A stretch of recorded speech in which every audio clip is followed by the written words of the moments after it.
Chapter 2495. Xingchen. Mu Jingrui walked onto the deck and saw Mu Xingchen standing by the railing in a light white robe, gazing at the ship in the distance. Seventh uncle, look at this route. Is little sister also heading towards the imperial capital? It's very obvious. Mu Jingrui said with a smile, don't think so much for now. We'll have a good talk with this stubborn little fellow when we reach the imperial capital. Mu Xingchen smiled faintly and nodded. He touched his wrist and seemed to be able to hear the sound of his blood pulsing. Was this what it felt like to be connected by blood? Seventh uncle, you must talk to her properly this time. Mu Jingrui grinned wryly. After fighting with her so many times, I can tell. You can't be too strong with the little lady. The stronger you are, the more she'll prickle you like a cactus. I guarantee you'll get bumps all over your head. Mu Xingchen was speechless and glanced at his seventh uncle. Why is that Qin Estate's ship always following Jojo? Who knows? Mu Jingrui didn't mind and shrugged. It has nothing to do with us. We'll reach the shore in half a day at most. Seventh uncle, you've been out for long enough this time. That's right. Mu Jingrui sighed. I still have to report work to the old man when I get back. It's so annoying. The uncle and nephew chatted casually as they watched the official ship on the surface of the river. There were quite a few schools of fish surrounding it. This situation had been going on for several days. Every day, when it was almost evening, the schools of fish would gather around the official ship. The little lady would come out of the ship's cabin to collect the fish in another incense stick's time. The two weren't surprised and were speechless. The little lady was collecting the fish as she went. She had probably collected a third of the fish in Weishi River these past few days. Jojo must love to eat fish. Mu Xingchen's brain started churning. I remember that Grandpa raised a pond of Jade Lake moon carps. When the time comes, I'll give them to Jojo. She'll definitely be happy. Mu Jingrui was dumbfounded and silently glanced at his nephew.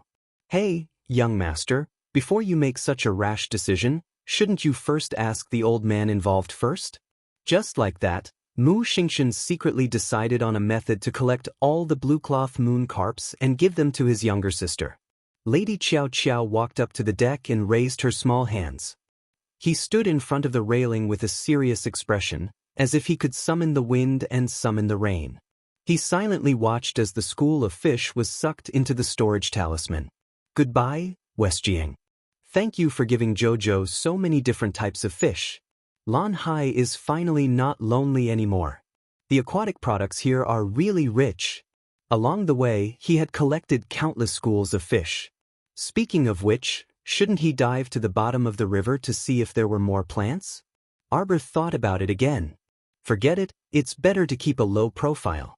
After collecting the fish, Arbor routinely jumped onto the Qin Estate's ship to treat the fifth young master. After this last round of treatment, it could be considered as completely bidding farewell to this fussy and troublesome fifth young master. She really had never seen such a troublesome man. He wasn't a young lady who had to put a handkerchief on his arm when taking his pulse. If her fingers accidentally brushed against his skin, he would look like he had been touched. He would glare angrily at her with accusatory eyes while using unpleasant words to squeeze her. If it weren't for the fact that Physician Chang continued to pay the consultation fee of 3 million, she would have flung her sleeves and left. Chapter 2496. Do whatever you want.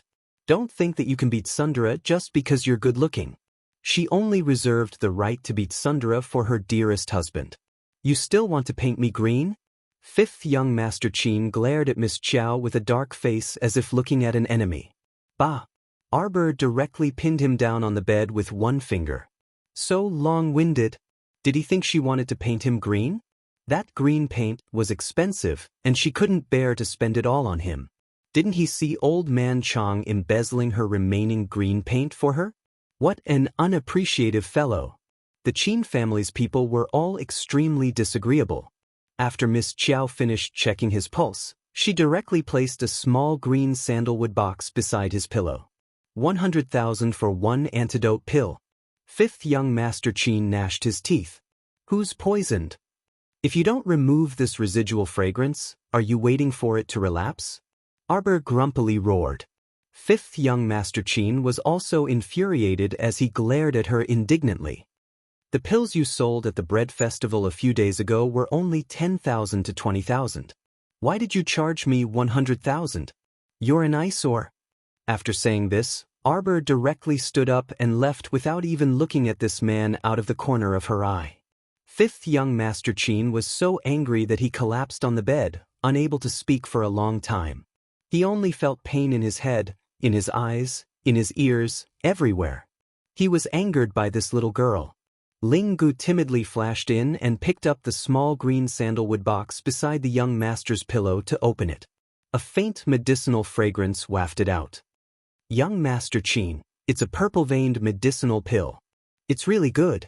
Ling Gu was born in an elixir patrician family, so she naturally had great judgment. After a few days of interaction, Ling Gu, this fellow, had long prostrated under Sir Jojo's aura and alchemy realm without any moral integrity. He had truly never seen such a talented little girl. He probably couldn't find such an impressive little fellow even if he searched their entire elixir patrician family. Even the eldest young master and physician Chang were helpless against the troublesome fragrance in the young master's body, yet it was resolved by this little girl. Yesterday, Dr. Chang had secretly told him that the green paint that he had researched contained dozens of precious herbs. If he could develop it, perhaps in the future, his elixir shop would have another way to make money. If Jojo knew what Dr. Chang was up to, he would definitely sneer at him. Even if you studied all the herbs here, you wouldn't be able to make such a paste. After all, even if you search the entire divine land, you won't be able to find even a drop of water from the icy pool of Peach Blossom Star. Ever since the cold pond water entered the back slope of the Peach Garden slope, it changed almost every month. At this time, the cold pond water was filled with dense spiritual energy. The coldness seeped into one's bones and penetrated one's heart. She was an expert in making medicine. It couldn't get any better. Sir Jojo walked out with his hands clasped behind his back, not caring at all whether fifth young Sir Qin was taking his medicine or not. Anyway, she had already left the food behind. It was his business whether he ate it or not. Ling Gu and Physician Chang would take care of this fussy fellow. When Physician Chang heard the news, he ran out with a smile on his face. Thank you, miss, for saving my young master. No need to thank me. I was only doing this for the money, so we're even now. Arbor waved his hand. These few days, the consultation fee had been rising every day. Previously, it was 2 million, but because of this young Master Qin's fussy personality and Sir Jojo repeatedly went on strike, the fee had already risen to 7 million. Right. It was basically rising every day. The increase was very gratifying. Chapter 2497. Sir Jojo had been paid to do his job, so he requested to leave immediately after he was done. He had no intention of exchanging pleasantries with Physician Chang and the rest. Yet Physician Chang's expression was melancholy and reluctant to part. He had neglected to eat and sleep last night, studying the green paints for an entire day and night, but he could only identify 2/3 of the medicinal ingredients. Sciat, this green paint should be brought back to the Qin estate and invited the various alchemists to appraise it together. Little alchemist, looking at your direction, you should be returning to the capital. If you have time, you're welcome to visit our Qin estate. Arbor waved her small hand. We're just settling the transaction. When we meet in the future, just pretend we don't know each other. Physician Chang. That's so melancholy. What kind of cold and indifferent personality was this? He had already pulled a long face and exchanged pleasantries like this. Woo-woo, the little alchemist still didn't want to see them. It was all Sir's fault for being fussy. He had indeed thoroughly offended this little expert these past few days. Arbor returned to her family's official ship and saw Mo Lien walking up to the deck. The man had come up at the right time. Seeing her return, his eyes couldn't help but light up. Wife, you're so early today. Arbor glanced at him speechlessly. There's actually nothing much to do today. I'll just take his pulse and feed him a poison cleansing pill. Mo Lien was in a foul mood. Jojo ran to the Qin estate's ship every day. Although it didn't exceed an hour every day, he was still worried. Once he thought of the Qin family's Auden air, he inexplicably felt stifled. This was a precise intuition. He kept feeling that these two people would do something bad. Let's not walk so close to the Qin Estates people in the future, all right? Arbor nodded his small head and answered without any objections. Anyway, she didn't like the Qin family. From Qin Gulu to Omega Kotoku to this fussy fifth young master, none of them were good people. Mo Lien's heart cheered again when he saw her agree so quickly. He reached out and pulled her into his arms. He lowered his head and smiled at her. "Jojo, you're the best." Xiao Mu nodded her small head in all seriousness and said in all seriousness, "I also think that I'm really good."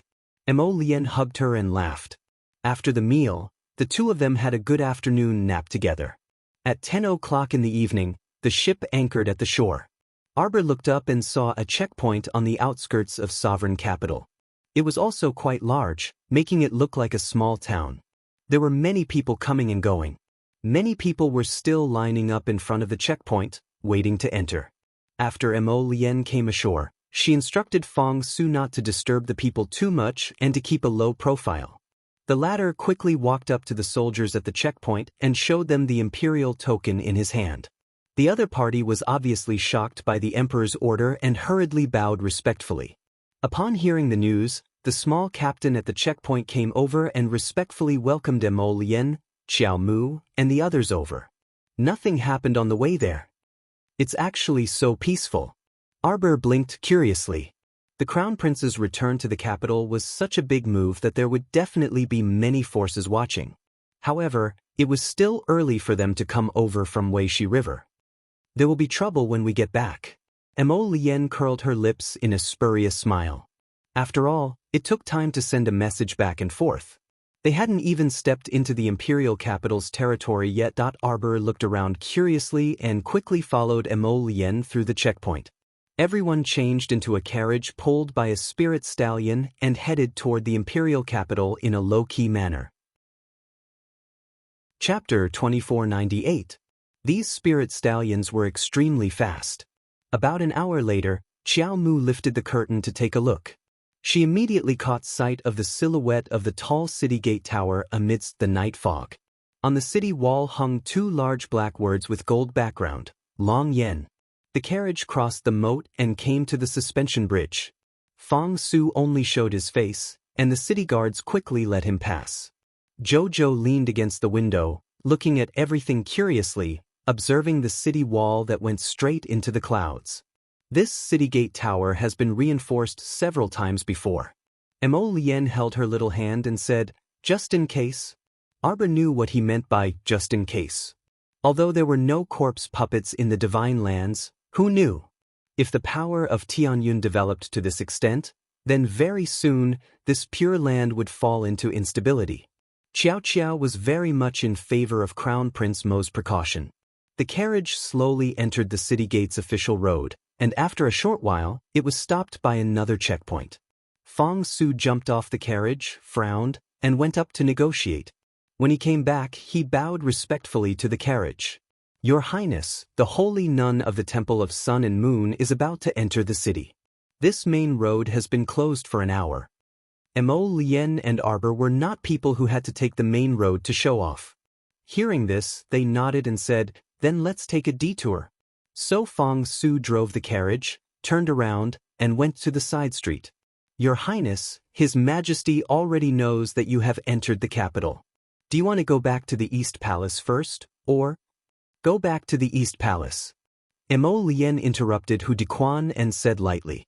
Hu Dequan silently shut his mouth, secretly sympathizing with His Majesty. "Your son doesn't like you very much." The carriage was heading in the direction of the Imperial Palace. From the city gate to the Imperial Palace, it was estimated to take 2 hours. But now that they had taken a detour, it would probably take more than 2 hours. Night had fallen, and all the houses were brightly lit. In the entire Long Yen city, the starlight and the lights reflected each other. Mo Lien reached out and stroked Arbor's hair. Looking at her sleeping soundly in his arms, his heart was filled with a faint sense of satisfaction. The carriage slowly came to a stop. Mo Lien raised her eyebrows slightly and lifted the curtain a little. Fong Su jumped out of the car and walked over quickly. He said in a low voice, "Your Highness, that saintess has already entered the city. There are so many people in front that the carriage can't pass." Emo Lien looked ahead. The palanquins, carriages, and horses had all stopped. They were blocked behind the crowd. The main street in front of them was so crowded that the car couldn't make a turn. Fong Su's voice was dissatisfied. A saintess of the temple is making such a big fuss. She really knows how to put on airs. Emo Lien's expression remained aloof. His fingers lingered on the girl's soft and fragrant hair as he said softly, "Then we'll wait for a while." Under the night sky, Dragon Flame City looked magnificent. The rows upon rows of restaurants and tea houses on the streets were already filled with people. In front of the buildings and on both sides of the street, there were also many people who had come to worship the saintess of the temple. Along with the low humming of ceremonial music, there was a sound. The first to arrive were the 200 temple guards who were escorting the saintess. They rode on the back of a black wolf with shiny black fur that was half the height of an adult. They raised their heads and puffed out their chests, looking high-spirited as they glanced disdainfully at the people around them. They looked exceptionally arrogant, and the smugness in their eyes almost turned into a substantial sense of superiority. Following behind the temple guards was a group of honor guards. They blew a deep trumpet and beat a drum as they slowly walked over. Chapter 2499. Following behind them was a group of more than 80 white-robed priests who looked extremely holy. Each of them held a long staff of the same size with the same engravings on it. They walked with their heads held high and their chins slightly raised, looking arrogantly at the worshippers on the side of the road. Their domineering aura was fully released at the four corners of the saintess carriage were decorated with fist-sized pearls and a curtain inlaid with gold and silver threads covered the body of the carriage. The crowd could only see a slender figure sitting inside. The more indistinct the figure was, the more anxious the people were. They felt that this saintess must be a peerless beauty. Behind the carriage, there were hundreds of young girls around 17 or 18 years old with graceful figures and white veils covering their faces. Each of them held a flower basket with many plum blossoms in it. They scattered the flowers as they walked, chanting something in unison. Finally, 300 temple guards brought up the rear. The procession moved along the busiest main street of Dragon Flame City, Changle Street. The front of the procession had already passed through the central axis of Changle Street, and the rear of the procession had just turned into the main street. The grandiose procession of more than 1,000 people, who were singing and singing, attracted the attention of over 10,000 people from all over the city. The elderly and women bowed in worship, the young people looked envious, and the young children ran and cheered in the crowd. Sir Qiao Qiao woke up amidst this commotion. She creased her small brows and looked up to see Emo Lien's focused eyes. Chirp. The little guy was still in a daze after being kissed on the cheek. Emo Lien smiled with her eyes curved. "Did I wake you up? But we should reach the entrance of Lixing Gate in about half an hour. You woke up just in time." The little fellow moved its limbs and leaned against the window to take a look. Its eyes reflected the scene of a grand celebration. "Hey, there are so many people. Emo Lien, what are they doing?" "The saintess of Sun Moon Temple has entered the city. All the people in the city are here to worship her," Emo Lien said with a slightly sarcastic tone. "What temple?" It was just a group of people fishing for fame. It was more like they were fooling the people. Of course, the Divine Palace had also recruited a large number of clerics and even priests who had pledged their loyalty to the Divine Palace. These people were collectively known as disciples of God. These cultivators attached themselves to the temple, obtained cultivation resources, and worked for the temple. Many rogue cultivators who did not have a family to rely on were very willing to join the temple. "Greetings, Saintess." "Greetings, Saintess." The commoners were all excited as they knelt down and kowtowed. In the hearts of these ordinary people, the saintess of the temple had such a high status. She was simply the sun goddess that everyone looked up to. "Silence. The saintess wants to issue an oracle to warn everyone." "Ah? Does Lord Holy Nun have anything to say?" The crowd below was whispering to each other. For a moment, tens of thousands of people held their breaths and waited on Changle Street. It was so quiet that one could hear a pin drop. Arbor pulled Emolien out of the carriage. He raised his head and looked at the brightly lit area. The corner of his mouth twitched. It's quite realistic. Oracle? He. Citizens of the Divine Prefecture, citizens of Dragon Flame City. Your crown princess, who is about to return, will become the source of disaster. She will be the beginning of the breeding of the entire evil world. She will bring us endless calamity, fear, and death. A cold female voice sounded without any cadence, with a trace of arrogance that could not be ignored. Curtains made of gold and silver silk fluttered in the air. A slender figure stepped out of the carriage. Chapter 2500. The Saintess's voice was very infectious. Everyone felt as if their hearts had been grabbed, and they could barely breathe. Their hearts were heavy, and the entire air was filled with the feeling that a storm was coming. Everyone did not even dare to breathe loudly. At this moment, a scream suddenly came from the left side of the crowd. There was a commotion in the crowd. Everyone turned around and saw an old woman in her 60s or 70s suddenly pouncing over as if she had gone mad. She grabbed the neck of a young man beside her with astonishing strength. The old woman's eyes were emitting a terrifying bloody light, and her dilated pupils were filled with blood vessels. She opened her mouth wide and was about to bite the shoulder of the frightened young man. The Saintess, who was wearing a purple dress and had a faint immortal aura, suddenly moved. She lightly stretched out a slender finger and tapped the old woman's forehead across the air. The old woman, who was still screaming and struggling with boundless strength, suddenly stopped as if she had been summoned by a Buddha. Her eyes were unfocused, and her hands drooped down weakly. The crowd pushed each other to make way, and screams rose and fell one after another. The women hugged their children and looked at the old woman who had suddenly attacked in horror. The young and strong men volunteered and tied the old woman up with a thick hemp rope. Disaster! Fear! Death! The crowd did not know why, but at this moment, they all felt extremely cold. The words that the Saintess had just said were like an ancient Sanskrit that echoed in their hearts for a long time. Could this be true? Could the crown princess of the great divine continent, who was about to return, be a monster? Would she bring them disaster, suffering, and death? Everyone could clearly see that this old woman was over 70 years old and was an ordinary person. She should have been an old woman who was slow and powerless. But just now, when she suddenly burst out with that power, even the young man who she was holding by the neck was unable to push her away? Wasn't this the source of the disaster? It was indeed the beginning of the birth of the entire evil world. The crown princess had yet to enter the capital, and a monster had already appeared in the capital. Terrifying. Everyone looked at each other in horror and saw a trace of panic and fear in each other's eyes. He raised his head and looked at the Saintess in front of him.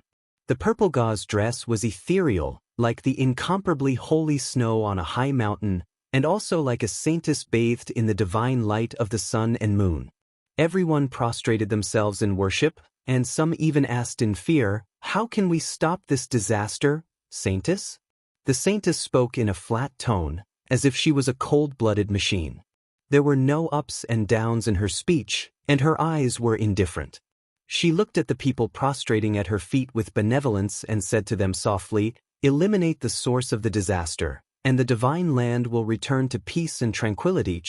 Destroy the source of the disaster." The priests standing behind the Saintess suddenly raised their arms and roared, "Destroy the source of the disaster." The crowd was agitated, and all the citizens began to shout in this forceful atmosphere, "These fools!" Fong Su's face was twisted with anger. Were they stupid? They actually dared to slander the little crown princess in front of the crown prince.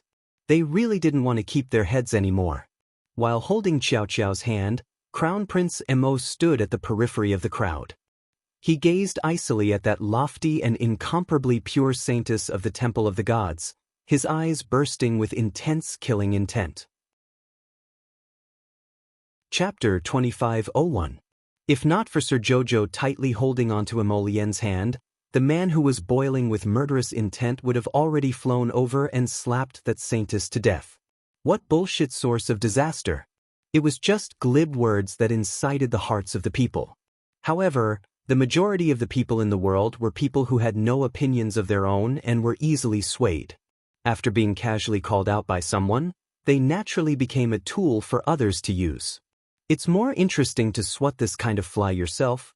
After comforting her dear husband, Xiao Mu gazed coldly at the saintess of the sacred hall, who was clustered in the center. Feng Su's face darkened as he gave a look to the dozen or so forest guards accompanying him. The latter immediately understood and stepped forward, forcefully parting the crowd in front of them. Move aside, move aside, move aside a little. The dozen or so forest guards in heavy armor roughly pushed the crowd to the sides, quickly opening a path large enough for one person to pass through. Miss Qiao's cold and beautiful face suddenly appeared in front of everyone. Following her light footsteps, the crowd involuntarily parted to the sides. There was no need for the forest guards to go forward and push. Everyone very consciously retreated, step by step. They felt an extremely terrifying aura pressing down on the little girl's body. It was as if there was an innate pressure that made people involuntarily fearful. Saintess Niaoguang seemed to have felt something as she suddenly turned to look at Arbor. Her pitch-black pupils abruptly shrank. The little girl appeared natural and unrestrained, walking into the middle of the crowd like this. It was as if she had been standing in front of the crowd from the beginning. Her appearance was not abrupt at all. "Are you talking about me?" Arbor looked at Niaoguang expressionlessly, sizing her up from head to toe.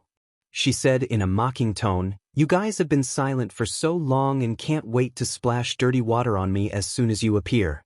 This method isn't very clever." Saintess Niaoguang coldly stared at the little girl in front of her. After a long while, she used a lofty tone to coldly ask, "Who are you?" Lying on the ground, the old woman's entire body was twisted in an abnormal position. When he saw Arbor walking towards him, his head turned 180 degrees and his eyes glowed red. He let out a low roar towards Arbor. However, she was tied up with several thick hemp ropes and couldn't move for a while. Xiao Mu squeezed a pair of small, fleshy hands, and a black ferrule surrounded by a faint blue flame abruptly appeared in her hand. "The saintess of the temple? Let me teach you how to behave." Saintess Niaoguang's pupils contracted, as if this was the first time she realized that Xiao Mu was actually someone who didn't play by the rules. Subsequently, her eyes narrowed deeply, and her entire body instantly tensed up as she abruptly retreated backwards. Xiao Mu had already pressed forward. There was clearly no wind, but the commoners standing on both sides of the street felt as if their robes and hair were being swept by a strong wind. They only felt as if a storm was sweeping past them. Bang! Bang bang bang! The blue spiritual cleansing flame ignited and suddenly exploded in front of the crowd. The shops on both sides were instantly taken care of by the strong wind. The signboard in front of the gatehouse, the cloth sails, and even the tiles on the eaves all exploded with bang bang bang sounds. For a moment, the people sitting on the second floor of the tea house and wine shop to watch the show were all greatly frightened. Chapter 2502. What the fuck is going on? They were sitting on the second floor, eating and drinking tea. They were supposed to be elegantly watching from the sidelines. How did they end up in the eye of the storm? How did they end up in such a sorry state? The tables by the window were especially unlucky. When the blue spiritual cleansing flame exploded on the window, they were pitifully caught in the crossfire. They hurriedly scrambled back, not daring to stand by the window and watch the show. Bang! The saintess, Niaoguang, crossed her arms in front of her chest. Her defensive spirit artifact took effect, forming a transparent barrier in front of her, blocking Arbor's attack. "How dare you! How dare you attack the saintess!" A guard captain suddenly rode his black wolf and charged toward Arbor. "Crown Princess!" Feng Su's eyes hardened. He was about to lead the forest guards forward, but the Crown Prince reached out and stopped him. How could this be? Feng Su looked with confusion at the Crown Prince, who was standing beside him with a solemn expression. With how protective the Crown Prince was of the Crown Princess, why would he stop them now? Trust her? Mo Lien only lightly spat out these 3 words. His gaze fell on the nimble little figure on the field. He had been following her up and down, not even glancing at the unlucky saintess. The man's features were picturesque. When he said these 3 words in a calm tone, it inexplicably caused a sense of trust to rise in people's hearts. It was as if the crown princess could solve all difficulties by herself. Fong Su took a deep breath, nodded, and took a step back. His eyes were still filled with curiosity. Wasn't the crown princess a genius pill master? Could it be that her cultivation was also, these are just a few flies? She can easily deal with them. Mo Lian's lips flashed with a faint smile. But this smile was too cold. Fong Su couldn't help but shiver when he saw it. It was over. What kind of bullshit temple was this? They had completely offended the crown prince. What should he do if he suddenly became excited? In any case, he wasn't the unlucky one. As a loyal subordinate, he only needed to follow the crown prince and watch the show. As the 2 people spoke, Xiao Mu had already met up with that arrogant and insufferably arrogant guard captain who was galloping toward her on his black wolf. Good timing! Arbor roared, and a figure flashed across the dark sky like a stream. She stretched out a soft little hand and suddenly stepped on the black wolf's head. Then, she grabbed the neck of the guard captain with one hand. Fast as a bolt of white silk. Even lightning couldn't compare to it. Arbor's small hand held the other person's neck tightly, and a faint cold light flashed in his eyes. He pinched him like he was pinching a little chick. His expression was disdainful and as cold as ice. I am the source of the disaster that you speak of. The crowd was dumbfounded. He thought about the stoic-faced little girl's words and Saintess Nie Yaoguang's words. The source of the disaster? She was the source of the disaster? She was the crown princess. She was the crown princess who they had only heard of but never seen in person. The crown princess looked like she was 15 or 16 years old. She really was young. But her temper wasn't as delicate as her small body. She would explode at will and attack the people of the temple at the slightest disagreement. Heavens! Those were people of the Sun Moon Temple. Crack! That day, the head of the Sun Moon Temple guard captain was snapped in the little girl's hand. Everyone felt like they were going crazy. Chapter 2503. Oh my God! Murder, murder. This is really murder. Terrifying, terrifying, terrifying. They wanted to go home and find their mother. They had only come to worship the saintess of the temple, but they did not expect to find a murder scene. It was so bloody and brutal that everyone was so frightened that they only wanted to sneak back home. None of you are allowed to leave. Arbor roared. The little white snake on her wrist straightened its body and transformed into a ferocious snake head, roaring fiercely at the group of temple guards in front of it. Everyone was dumbstruck. The entire Changle Street was now enveloped by the little white snake's netherworld power. Everyone was trapped in the netherworld domain. Not to mention escaping, they couldn't even move their bodies. Their legs trembled and went soft. They all lay paralyzed on the ground, not daring to move at all. Sob, sob, sob. This time, the crowd really wanted to cry. If they had known, they would have been like their wives and husbands. They would not have come out to join in the fun and would have slept at home. Look at how they had come out to join in the fun. In the end, they might lose their lives here. Arbor's cold gaze swept across everyone present. The little girl with a cold face stood under a 1,000-feet-long great void serpent. She was as tiny as a speck of dust. She threw away the corpse in her hand and coldly swept her gaze across the group of temple guards who were retreating. She slowly raised her cold voice. If you are not afraid of death, then come at me. The temple guards gathered around their saintess, Nie Yaoguang, as if they were facing a great enemy. They stared at Arbor in front of them with fearful eyes. The white snake beside this girl had such a terrifying aura. Could it be a divine beast? Everyone in the upper 3 continents knew that mystical beasts ran everywhere. Spirit beasts were common, divine beasts were rare, and sacred beasts were legends. From this, it could be seen that divine beasts were not something that everyone could see. Therefore, there was no way to compare.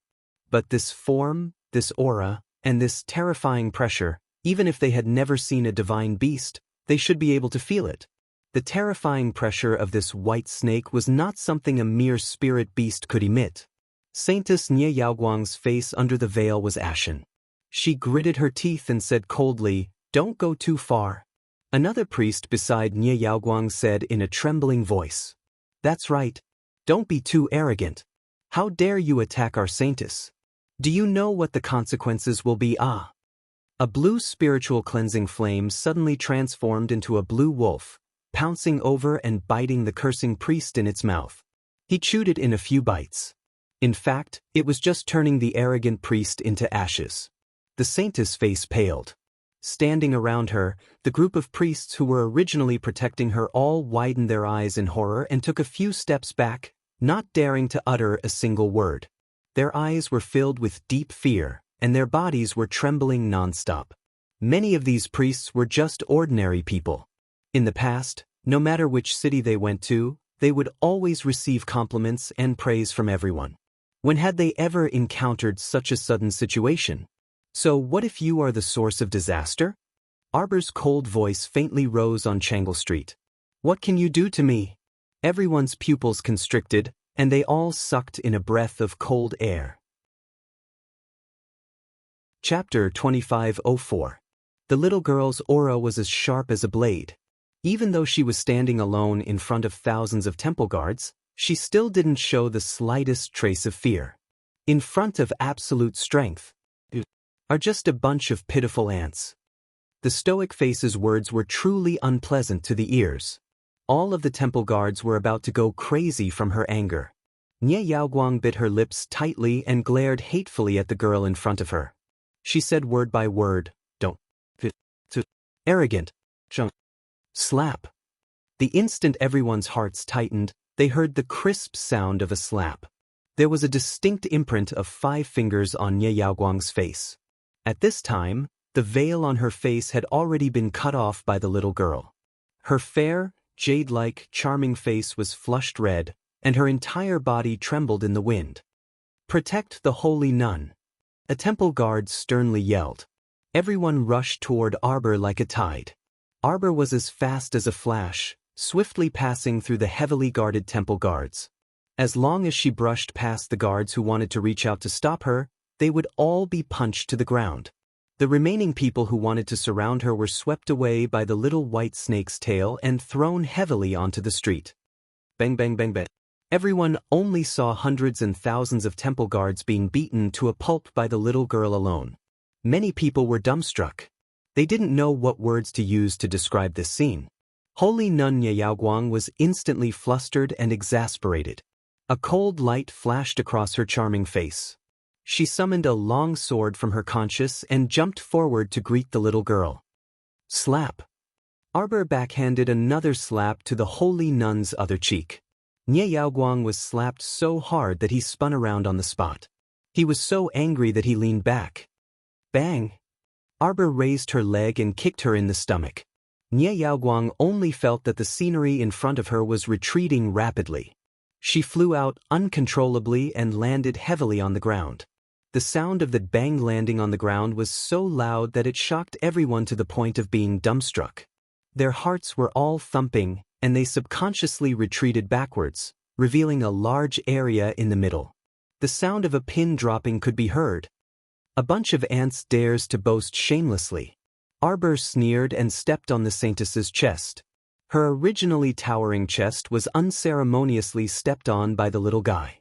Saintess Nie Yaoguang felt a swelling pain in her chest. It was as if she was being suppressed by a powerful aura. She was so angry that she was trembling. You dare. Pa. You. Pa. Pa pa pa pa pa. Saintess Nie Yaoguang was speechless. As long as she said a single word, the little fella would slap her face.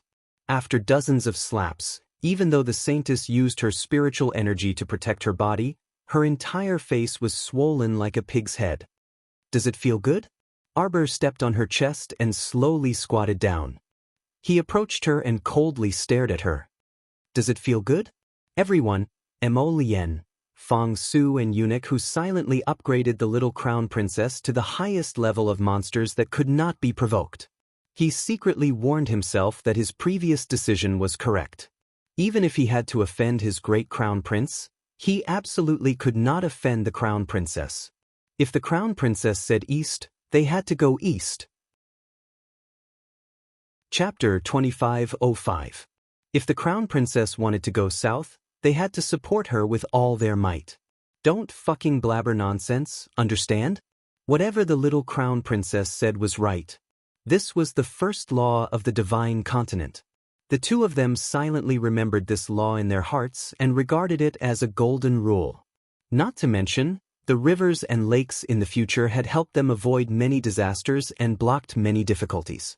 It had allowed the two of them to walk to the end and laugh at the heroes, but now, the two of them silently retreated a few steps and stood behind the crown prince.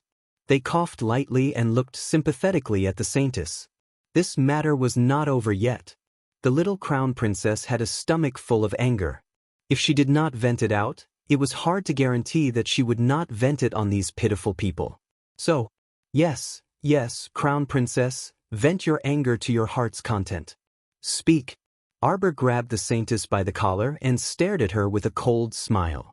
Does it feel good? The saintess' face was red and she was so angry that she could not stop trembling. Trembling, and trembling. Her lungs should have exploded from anger at this moment. However, the little crown princess held her with an expression that said she would strangle her if she did not answer. She was the dignified saintess of the temple. She could be killed but not humiliated. You demon. Which slap. Slap. Dozens of slaps were thrown over and the saintess spat out a mouthful of blood. She was definitely angry. If I ask you a question, then answer me honestly. I hate it when people dilly-dally. Arbor picked up the saintess' head like it was trash and slammed her head heavily on the ground. That muffled sound fell heavily on everyone's heart. They thought that the saintess' head would be smashed like a watermelon by the little girl. Fortunately, the saintess used spiritual energy to protect her body. Her head did not shatter, but she lost a few teeth. Her mouth was full of blood and her originally white face was now completely unrecognizable. Saintess! Holy nun! A group of priests, together with the temple guards, wailed and wailed. They wanted to rush forward without a care for their own safety. Arbor coldly glanced at them and shouted, "Kill them!" The little white snake's eyes flashed with anger, and it suddenly swooped down toward the ground. Its huge snake mouth sucked, and these people were like dolls in a storm. They trembled with fear, and their eyes were about to split open as they rushed toward the snake's huge mouth, unable to control themselves. The onlookers were almost going crazy. What a terrifying demon that could chew a dozen people in one bite. Everyone fell on their butts and sat on the ground, trembling all over. No one can save you. Arbor's cold hand climbed up the saintess's neck. The saintess, Ne Yaoguang, only felt as if a soft and cold poisonous snake had climbed onto her neck. Her entire body involuntarily shivered and curled up. Come, tell everyone. Does it feel good? Arbor's cold fingers deepened the strength on Nie Yaoguang's neck. Nie Yaoguang's tears flowed, but she still could not stop herself from nodding in fear. She stammered and let out a broken voice. It feels good. Mu Jingrui and Mu Xingxin stared dumbfoundedly at the scene before them. From the beginning to the end, it only took half an incense stick's worth of time. The little girl used this terrifying power to absolutely crush the saintess of the temple. There was simply no room for them to make a move. Chapter 2506. Arbor raised her small hand high. The huge white snake was like a burst of green smoke, curling and shrinking. It once again coiled around her wrist and fell silent. The restrictions of the nether spirit domain had clearly been removed, but the entire Changle Street was still filled with a deathly silence. A heavy pressure, like the energy released by an ancient ferocious beast, pressed down heavily on the bottom of everyone's heart. No one dared to move a single step, and no one dared to whisper a word to each other. Silence spread on Changle Street. Who dares to make trouble on Changle Street? An angry roar exploded the silence at this time, instantly rescuing everyone from the spell of deathly stillness. Finally, there were a few traces of almost inaudible gasps from the crowd, and the frightened and painful sobs of women spread out. Under the emperor's feet, Changle Street was very close to the imperial palace. It had always been a place where the imperial guards strictly checked. The person who came was a young man with slanted eyes and an aquiline nose. He led a group of soldiers and hurried over from one end of the street. When he saw the disorderly Divine Hall team, a trace of cold light immediately emerged from the bottom of his eyes. He roared at the surrounding people who didn't dare to breathe loudly. Who did this? The people in the front row were scared to death. Who dared to speak? They all shrank back a few steps, shrinking their necks and pitifully huddling together. They once again became the target of this soldier's anger. Whoosh! A blue flame whooshed and landed at the feet of the aquiline-nosed young man. The young man was shocked and subconsciously raised his feet and shrank back 2 steps. His cold gaze swept over and fell on Arbor. Are you blind? Why are you shouting at others? The aquiline-nosed young man narrowed his eyes maliciously. He sized up Arbor and coldly said, Did you do it? Did you hurt the people of the Divine Hall? How could it be? This little girl's cultivation realm looked like that of a little level 1 spirit master. How could she rely on her own strength to overturn the group of Divine Hall soldiers? If Arbor knew this guy's thoughts, she would certainly tell him mockingly, learn about the aura-concealing talisman. Walking outside, Jojo loved to act low-key. So what? Why don't you all grow a pair of eyes and not bump into me? Why did they have to go up one by one and get slapped in the face by Jojo? They deserved it. The people from the Divine Hall are honored guests of the Divine Prefecture. How dare you attack them? At this time, the priests of the temple finally came back to their senses. Looking at Arbor that was surrounded by the hook-nosed young man, a young priest swallowed his saliva, pointed at Arbor and said sternly, She is a sinner of God. This woman beat up the saintess of the shrine and killed so many disciples of God. She must be sentenced to death. Death penalty. Death penalty. He will be sentenced to death. The people in the Divine Hall roared with great emotion. The hook-nosed young man looked coldly at Arbor and pointed forward. Catch her. A large number of soldiers rushed forward from behind the man. Just as the fight was about to break out, a cold voice came from behind the crowd. I would like to see who dares to make a move. Fong Su waved his hand and rushed over with dozens of Greenwood guards. He punched the faces of the capital garrison soldiers. Several people stepped back in pain and covered their faces with their hands. They looked at Fong Su and his people angrily.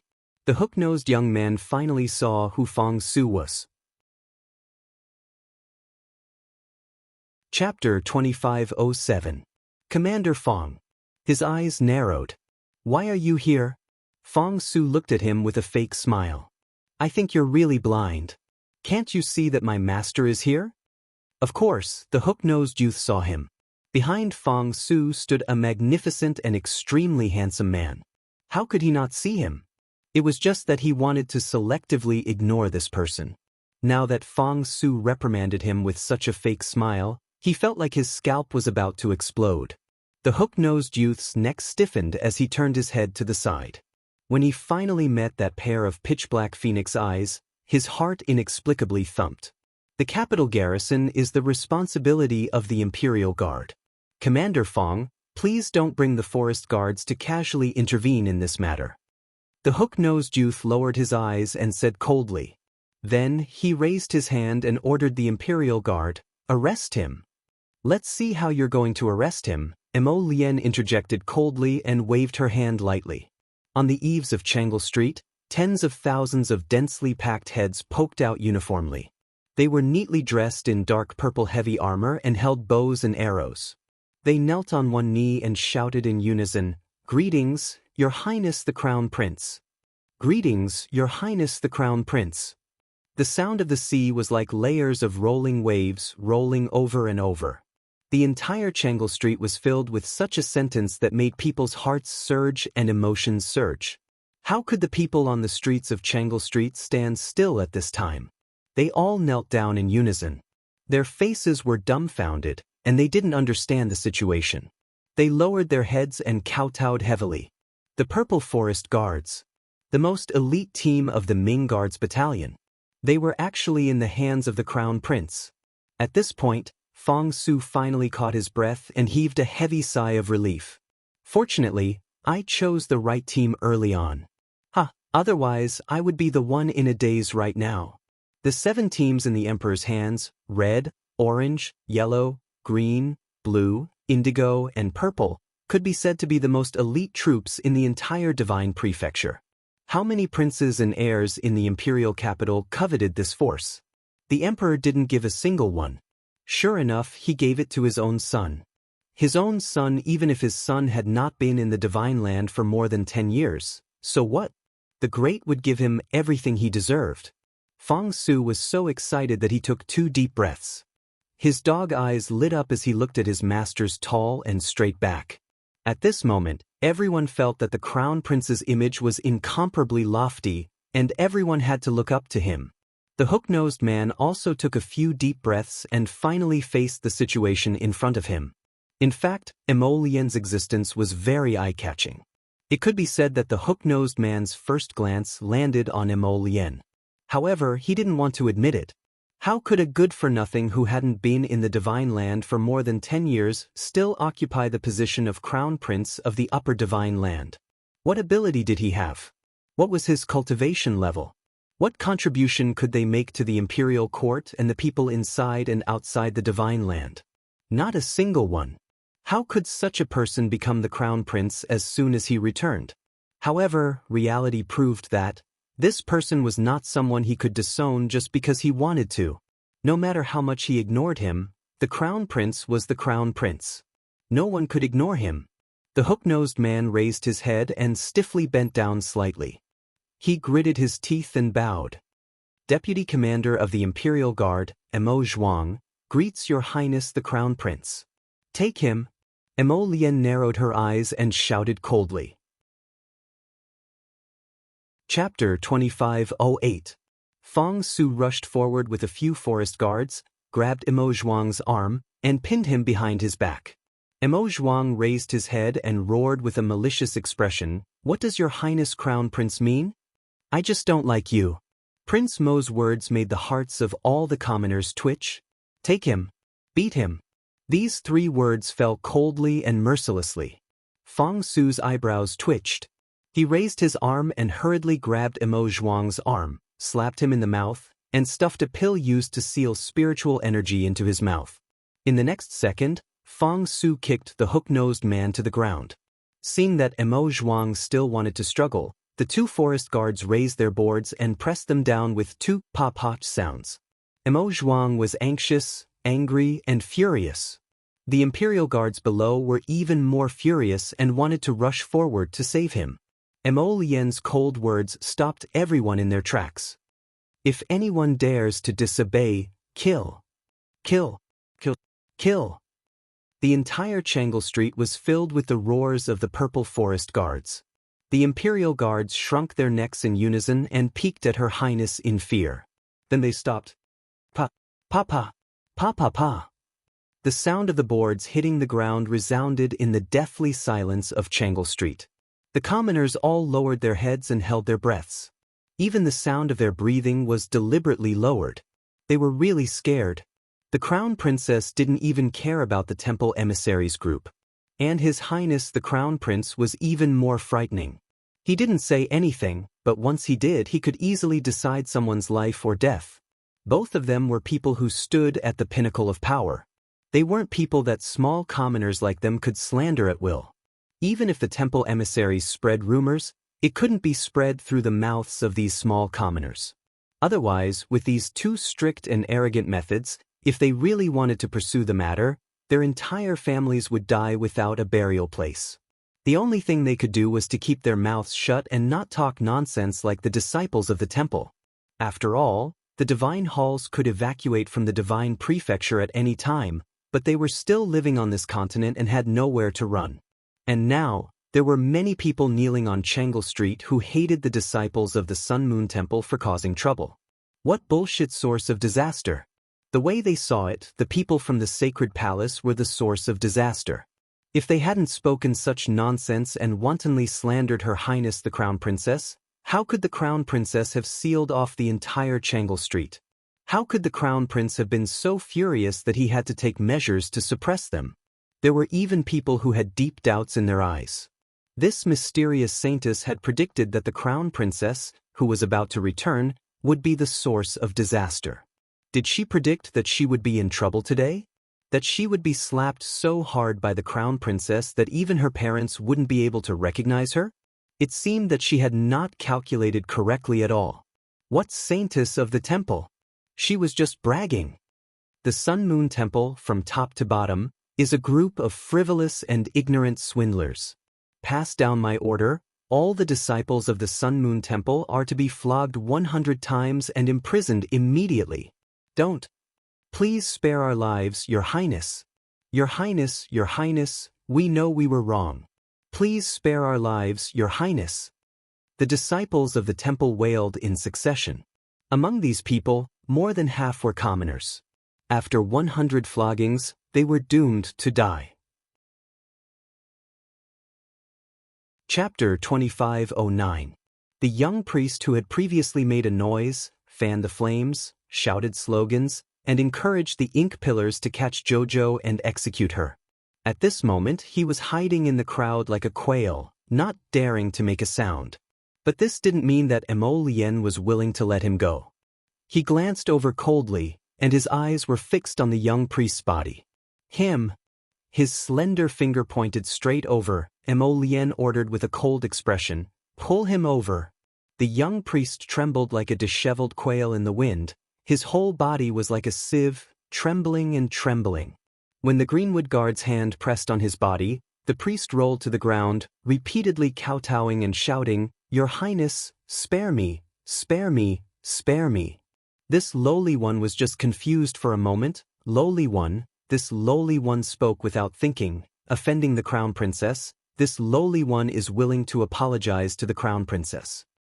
As he spoke, he scrambled to Arbor, wailing miserably, "Crown Princess, spare me, Crown Princess. This lowly one is just an insignificant nobody. I simply can't enter your noble eyes." Just now, this lowly one spoke rudely. This lowly one can slap my own mouth. I beg the Crown Princess to spare this lowly one's life. As he spoke, the young priest reached out and lightly patted his face. With a cowering and wretched appearance, he kowtowed several times in succession. Xiao Mu expressionlessly glanced at him before abruptly kicking him several feet away. "Scram further away. Crying so ugly, you still want to gain sympathy? Kill him." This person was really hateful, hiding in the crowd, repeatedly saying things to incite the crowd's disgust, while he himself hid in the crowd and didn't show his face, a complete villain's behavior, incomparably disgusting. If he didn't kill him now, was he going to wait until the new year? "Everyone, my Crown Princess. You're going against the heavens." His Highness the Crown Prince said, "I don't like him, beat him." Their Crown Princess said, "Crying so ugly, kill him." The two of you are indeed a perfect match. Both of them were equally capricious and reckless, and their actions were both so hot that it was beyond one's expectations. The young priest was scared stiff. When he saw the Greenwood guard come forward with a sword in hand, his whole body exploded with a frenzied rage, and he suddenly rushed towards Arbor. "Demonis, I'll kill you." Halfway through his words, he was struck in the chest by a sword. "What do you have to fight with her? Do you think you're worthy?" Prince Mo's eyes were cold as he pulled out his sword. His eyes were cold as he watched the man fall to the ground, no longer breathing. He took a step forward and tightly grasped Arbor's slightly cold hand. A fierce look flashed across his eyes as he said coldly, "Everyone, look clearly. This is the consequence of slandering my Crown Princess. Drag him away. Hang this person on the city gate tower. Flog the corpse for 3 days and 3 nights, grind the bones and scatter the ashes, and don't let them enter the coffin. Pass down the imperial edict and warn everyone. If there are any more slanderers, their entire families will be executed. No one will be spared." Prince Mo's cold and deep voice reverberated through Changle Street, causing the Greenwood guard to bow his head. The entire city's citizens prostrated themselves on the ground in fear. "Your Highness the Crown Prince, please calm down. Your Highness the Crown Prince, please calm down. Although the little girl was expressionless on the surface, her heart was definitely cold. Even a pair of small hands could be this cold. Mo Lian's heart ached, and he tightly held her small hands. It's him, it's all his fault. She encountered such a vexing matter as soon as she entered the capital. He was furious, and layers of killing intent flashed in the depths of his eyes. Chapter 25:10. When Hu Dequan saw the Crown Prince's current state, alarm bells went off in his heart and he thought to himself, this is bad. He had seen this kind of expression many times on the Emperor's face. It had to be said that the father and son were really like each other. Some of their subtle movements and expressions when they were angry were almost exactly the same. Naturally, he could not kill all the people of the Sun Moon Temple. The Crown Prince could punish them or kill some of them. It did not matter. After all, they had really slandered the Crown Princess. Could the Crown Prince not be angry? But if he killed all of them, then even if he was in the right, it would become unreasonable. After all, the Sun Moon Temple had come to Dragon Flame City to preach in the name of developing believers. Before this, they had naturally signed some treaties with the Emperor and made some concessions, which had benefited the people of the Divine Prefecture. But now, if the Holy Nun and the others were all killed as soon as they entered the capital, the Sun Moon Temple could use this as an excuse to make trouble. The temple's power was so great that it spread all over the 3 states. Although the Divine Prefecture was not afraid of them, if they really fought, it would really be a headache. Eunuch who was so anxious that he scratched his ears and cheeks. He cupped his fists and secretly bowed to Arbor, begging her to persuade the Crown Prince. Arbor glanced at him and gently tugged at Mo Lian's hand. Let me handle it, okay? But Crown Prince Mo naturally wanted to do everything possible. If he could make Xiao Xiao's mood improve, he would do anything she wanted him to do. Arbor took a few steps forward and looked coldly at the Holy Nun, who was prostrating on the ground. The Holy Nun's hair was disheveled and her face was red. She did not look like the Snow Mountain goddess from before. Now, she was so miserable that she looked like a beggar on the side of the road, prostrating herself in front of a high and mighty girl. Her eyes were red with hatred and her fingernails dug into her palms. Did Tianyun ask you to do it? It doesn't seem like it. Tianyun's style of doing things should not be so reckless. After several dealings, Tianyun had always given her the impression that he would plan before acting. It was very difficult for him to do such a brainless thing. You did this on your own, didn't you? You think you can step on me? I didn't expect that the one who was really stepped on was you. Arbor looked at her coldly. If there's a chance, tell your master. I'm Arbor. I'm back. Come back, come back, come back. The saintess held her breath and her entire body trembled uncontrollably. Everyone only felt that these 3 words, Crown Princess, seemed to be lingering in their hearts. With a lingering charm she said calmly, no one in this world can stop me from moving forward. You can't, he can't. Heavens, no way. Not even the gods and Buddhas. The little stoic was expressionless, and her chilly voice reverberated throughout Changle Avenue, striking directly at people's hearts. I once told myself that I would return to the divine land no matter if it was my home or not. This day has come so quickly. I know that many of you are afraid, trembling in fear. But today, I'm going to tell you, it's useless. Whatever I, Arbor, want to do, no matter how difficult and dangerous the future is, no matter how long and rugged the road is, I will definitely do it. I'm back. All the people who tried to stop me, all the arrogant people, will pay the price in blood for what you have done. Chapter 25:11. The little stoic's tone was calm, and her every word resounded in everyone's hearts. Mo Lian really wanted to rush up and hug this little lady. He really couldn't bear to see her indifferent and contemptuous expression. He couldn't bear to see her erect a tall iron bastion and covered in thorns. He was used to seeing that lively little lady. He had clearly already pulled her out from under layers of ice and snow. This child in front of him was too heart-wrenching. He clenched his fists tightly, and his back stiffened and didn't move. However, he hated the Sun Moon Temple to the bone in his heart. On the other side, Mu Xingqian was also still in shock. This was his first time seeing the little stoic calm and angry. Her joy, anger, sorrow, and joy seemed to be completely buried under that expressionless stoic face in that instant. Before this, regardless of whether she was angry or happy, she had a different expression. Even when she roared at him, "Who is she to you?" her expression also fluctuated. But now Mu Xingqian only felt his heart sink, and there was some pain in the tip of his heart. What kind of torment and sorrow would create this kind of girl? He didn't know why, but right now he only wanted to bring this child home, properly protect her, love her, and not let her suffer the slightest bit of harm. Everyone silently hung their heads. They really wanted to look up at that little lady who shone like starlight, but they didn't dare to look up or make a sound. However, a faint trace of guilt rose in many of their hearts. On what basis could they wantonly open their mouths and casually slander others like this? Saying that others were the source of disaster, such a malicious reputation was pinned on a little lady who wasn't even 16 yet. Did this kind of temple really represent light and justice? Could it be that they didn't know what kind of harm this kind of accusation would cause to a person? They knew, but they still did it in the name of the 5 elements. If it weren't for the fact that the crown princess was powerful, wouldn't she have been slandered to death by them? Wouldn't she have suffered the condemnation and reviling of tens of thousands the moment she set foot in the capital? Shouldn't the crown princess retaliate? She deserved it. Shouldn't the crown princess fly into a rage?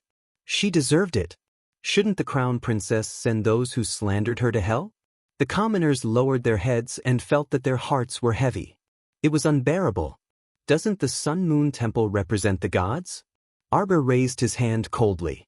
5 thunder spirit talismans jumped on his fingertips, flashing with a faint blue light. Since you're a god's disciple, you're blessed by the heavens. Naturally, you're not afraid of heavenly punishment. Arbor stared coldly at the holy nun who was prostrating at her feet. Hu Dequan opened his mouth. He wanted to cry but had no tears. He had a feeling that what the crown princess was going to do next would be extremely frightening. He was wrong. He shouldn't have begged the little crown princess to plead with the crown prince.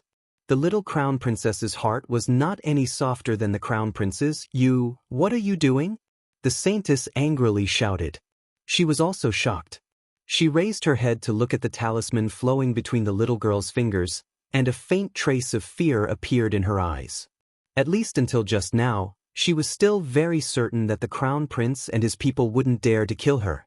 But now, when she saw the young crown prince consort's inhumane gaze, she suddenly felt a bit uncertain. She was afraid. Her voice trembled as she stepped back. "You don't act recklessly." Chapter 25:12. Are our Sun-Moon Temple's forces in the 3 provinces? No, it's not like what you see. We scared? The little girl asked aloofly. Her eyes coldly stared at the beggar-like holy nun.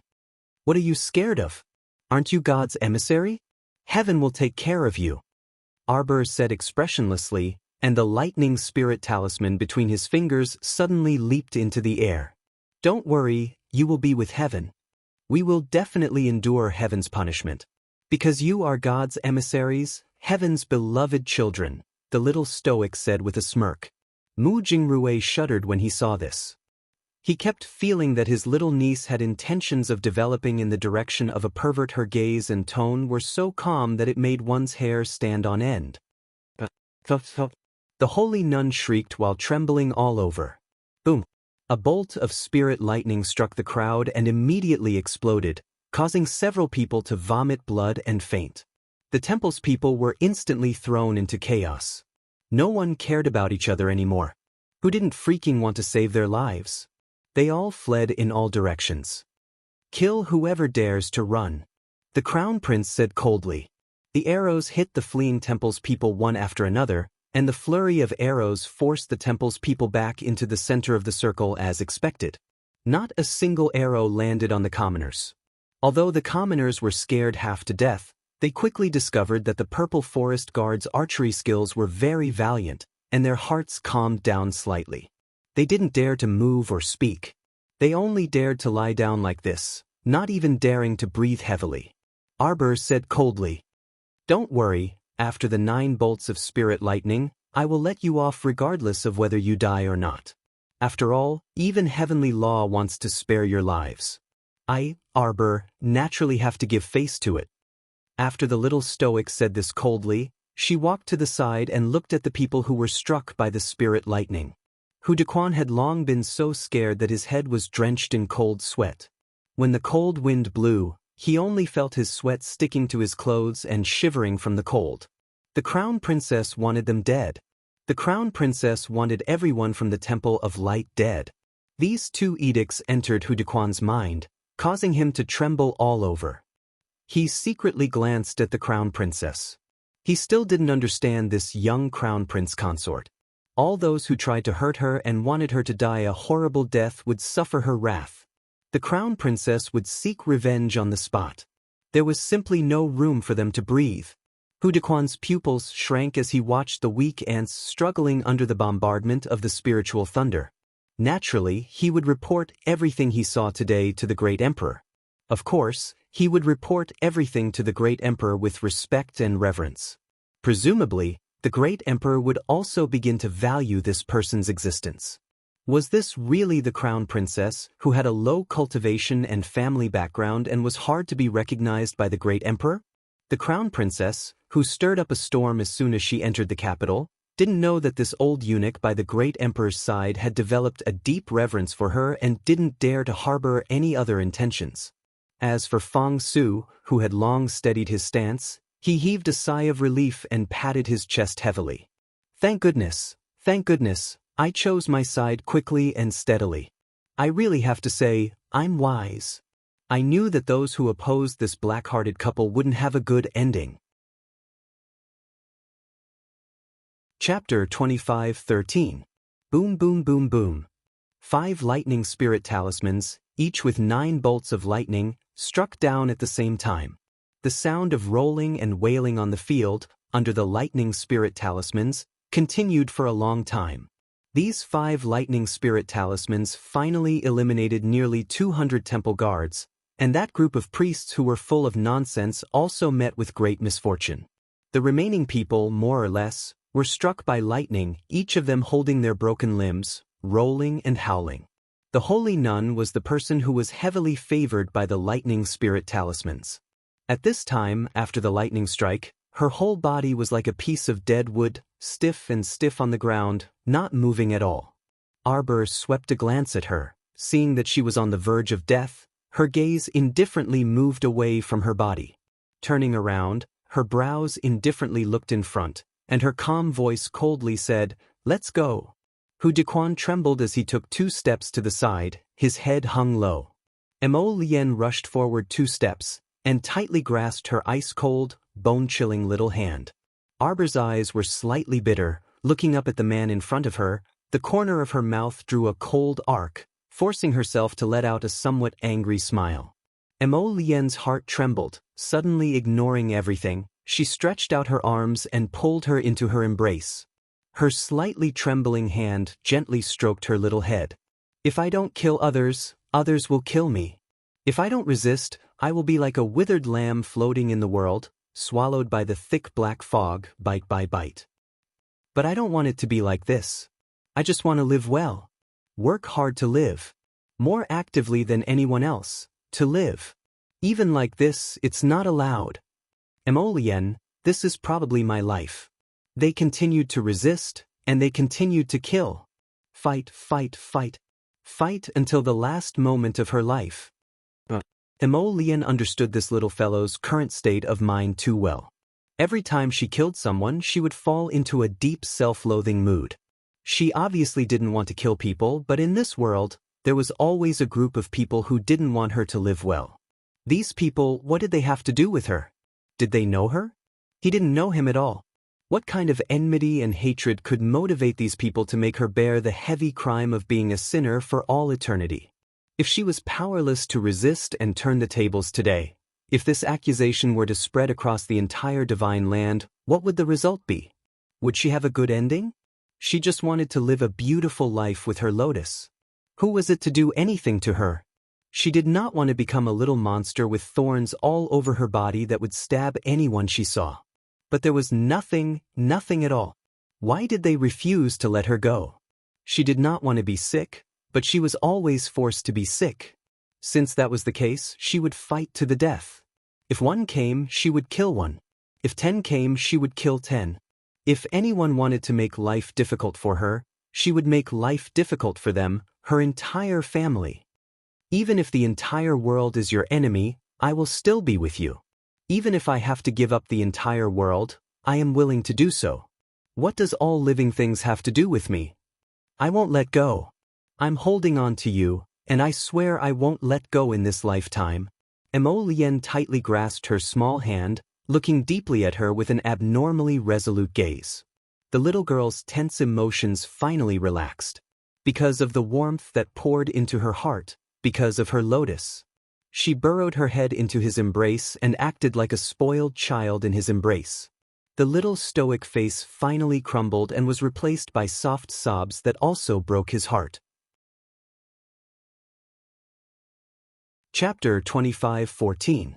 It was good that she was in a good mood. Mo Lien's heart relaxed, and she raised a hand to gently stroke her hair. He turned around like a malicious spirit from hell, his expression cold and fierce as he pointed at the people from the temple. All of you, go to jail. You can't leave without an imperial edict. Fong Su and the others didn't dare to say anything else. Knowing that His Highness the Crown Prince was in a bad mood, they hurriedly bowed their heads and answered in unison. Mu Xingchen moved, but Mu Jingrui abruptly pulled him back. Xingchen, let's go home first. We have to consider this matter at length. Jojo must be in a bad mood right now, so I think it's best if we don't show up. It had to be said that Mu Jingrui really had some self-awareness. He knew that the little girl didn't like their Mu family from beginning to end. He shouldn't make a move now and annoy the little girl. Mu Xingchen reluctantly looked in the direction of the carriage and arbor, his fists clenching and unclenching as he said coldly, "What's going on with today's matter? It looks like the Sun Moon Temple did it, but we still have to investigate the specific reason."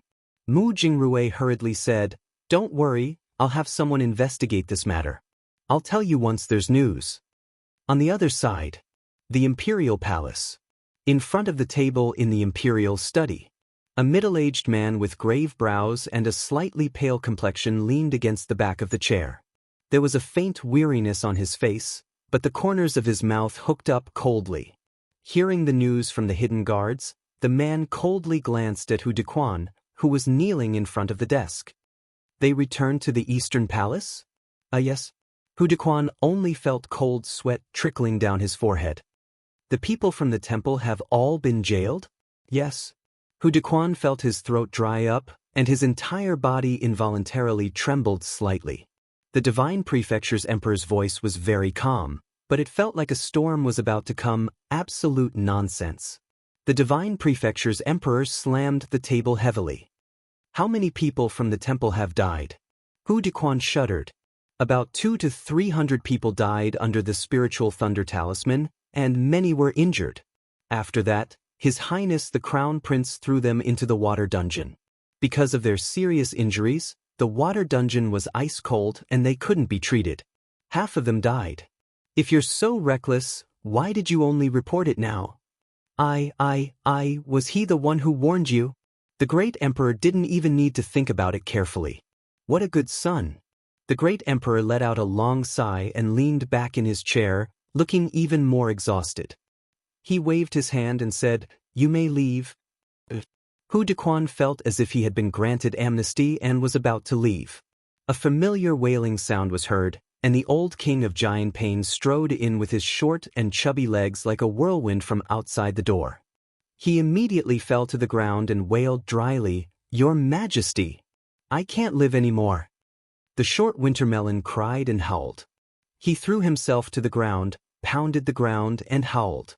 Then he looked up with a particularly expressive face. "I really can't live anymore, Your Majesty. What's the matter? Get up and talk." The great emperor pressed his head with a headache, and his expression looked even worse. Although the king of Giant Pain's temperament wasn't very good, the Divine Prefecture's emperor always had a little more tolerance for this youngest brother. "The crown prince spanked my sons but in public as soon as he entered the capital. The king of Giant Pain cried and wailed. Does the crown prince still see me as his uncle? If the crown prince really can't tolerate my son. Chapter 25:15. Then your majesty, please give this subject brother a piece of land and let this subject brother take his family and return to his hometown. Sob, sob, sob, sob. The old king of Giant Pain was sobbing. The divine prefecture emperor was a little embarrassed. Naturally, he already knew that his son had beaten up the eldest son of the king of Giant Pain, Mo Zhuang. Now that the king of Giant Pain was crying in front of him, he couldn't pretend to be deaf and mute. Cough. The divine prefecture emperor coughed lightly. This child Mo Lien is indeed a little insensible. But he, just came back from a long journey. Perhaps he's not in a good mood. King of Giant Pain, don't lower yourself to his level. The king of Giant Pain was instantly a little angry. Your majesty, it's the crown prince who won't let my Zhuang off.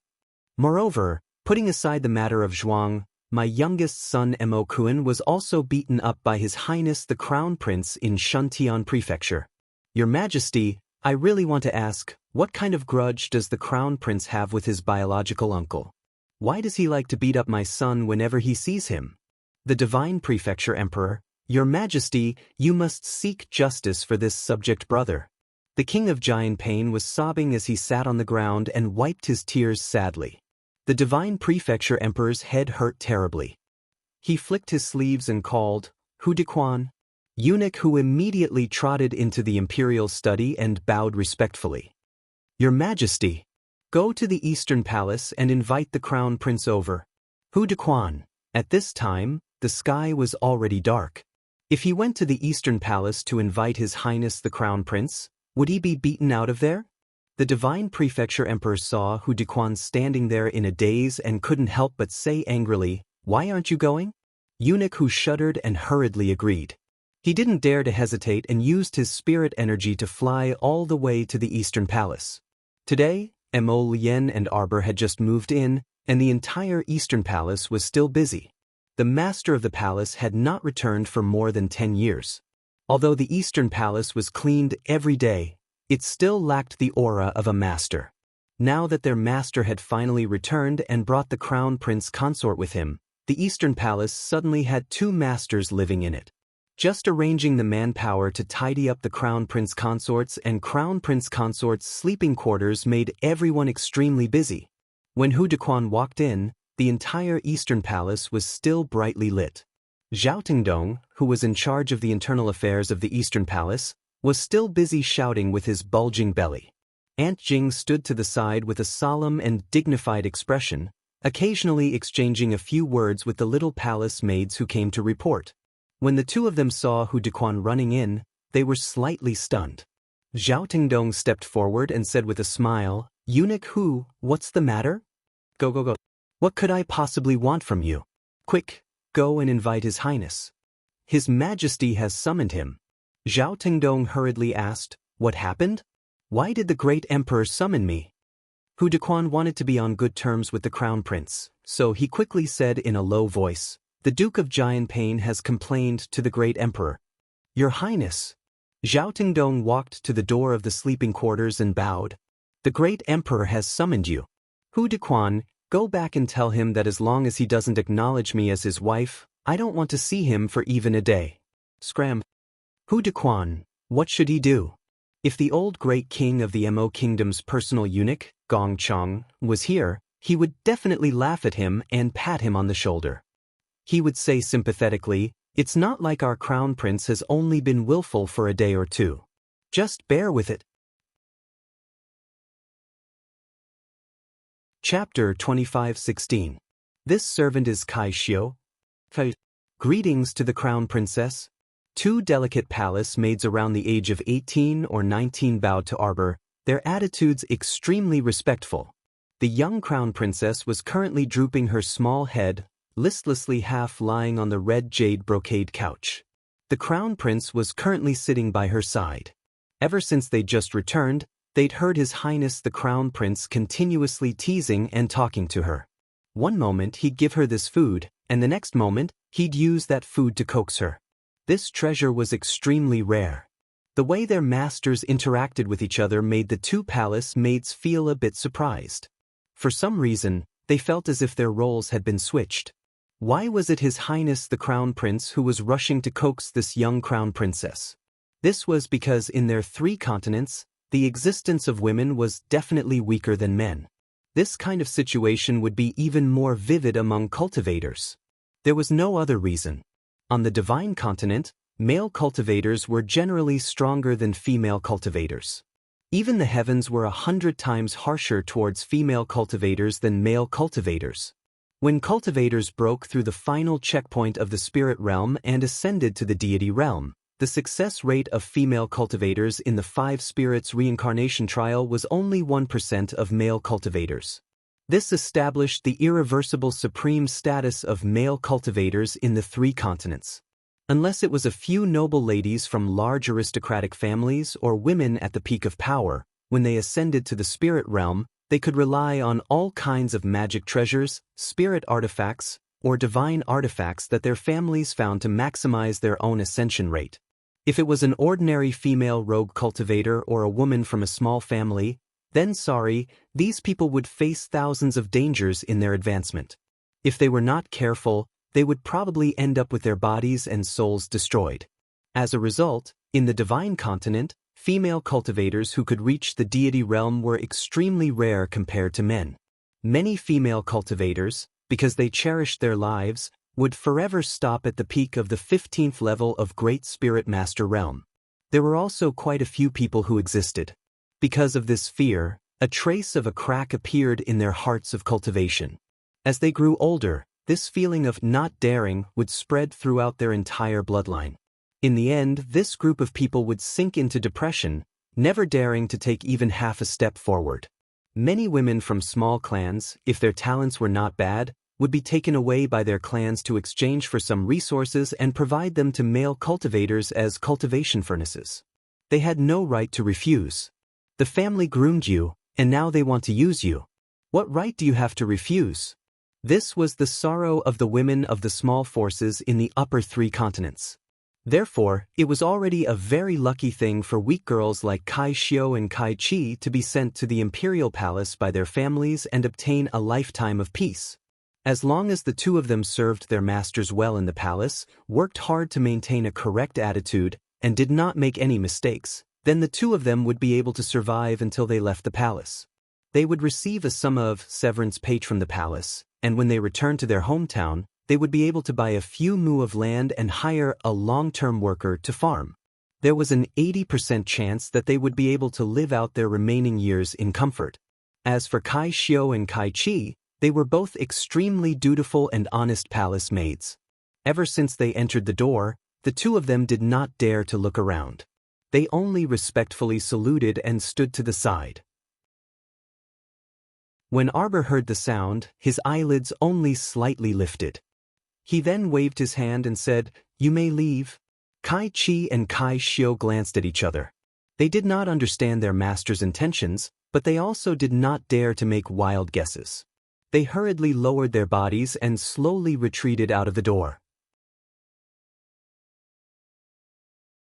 Chapter 25:17.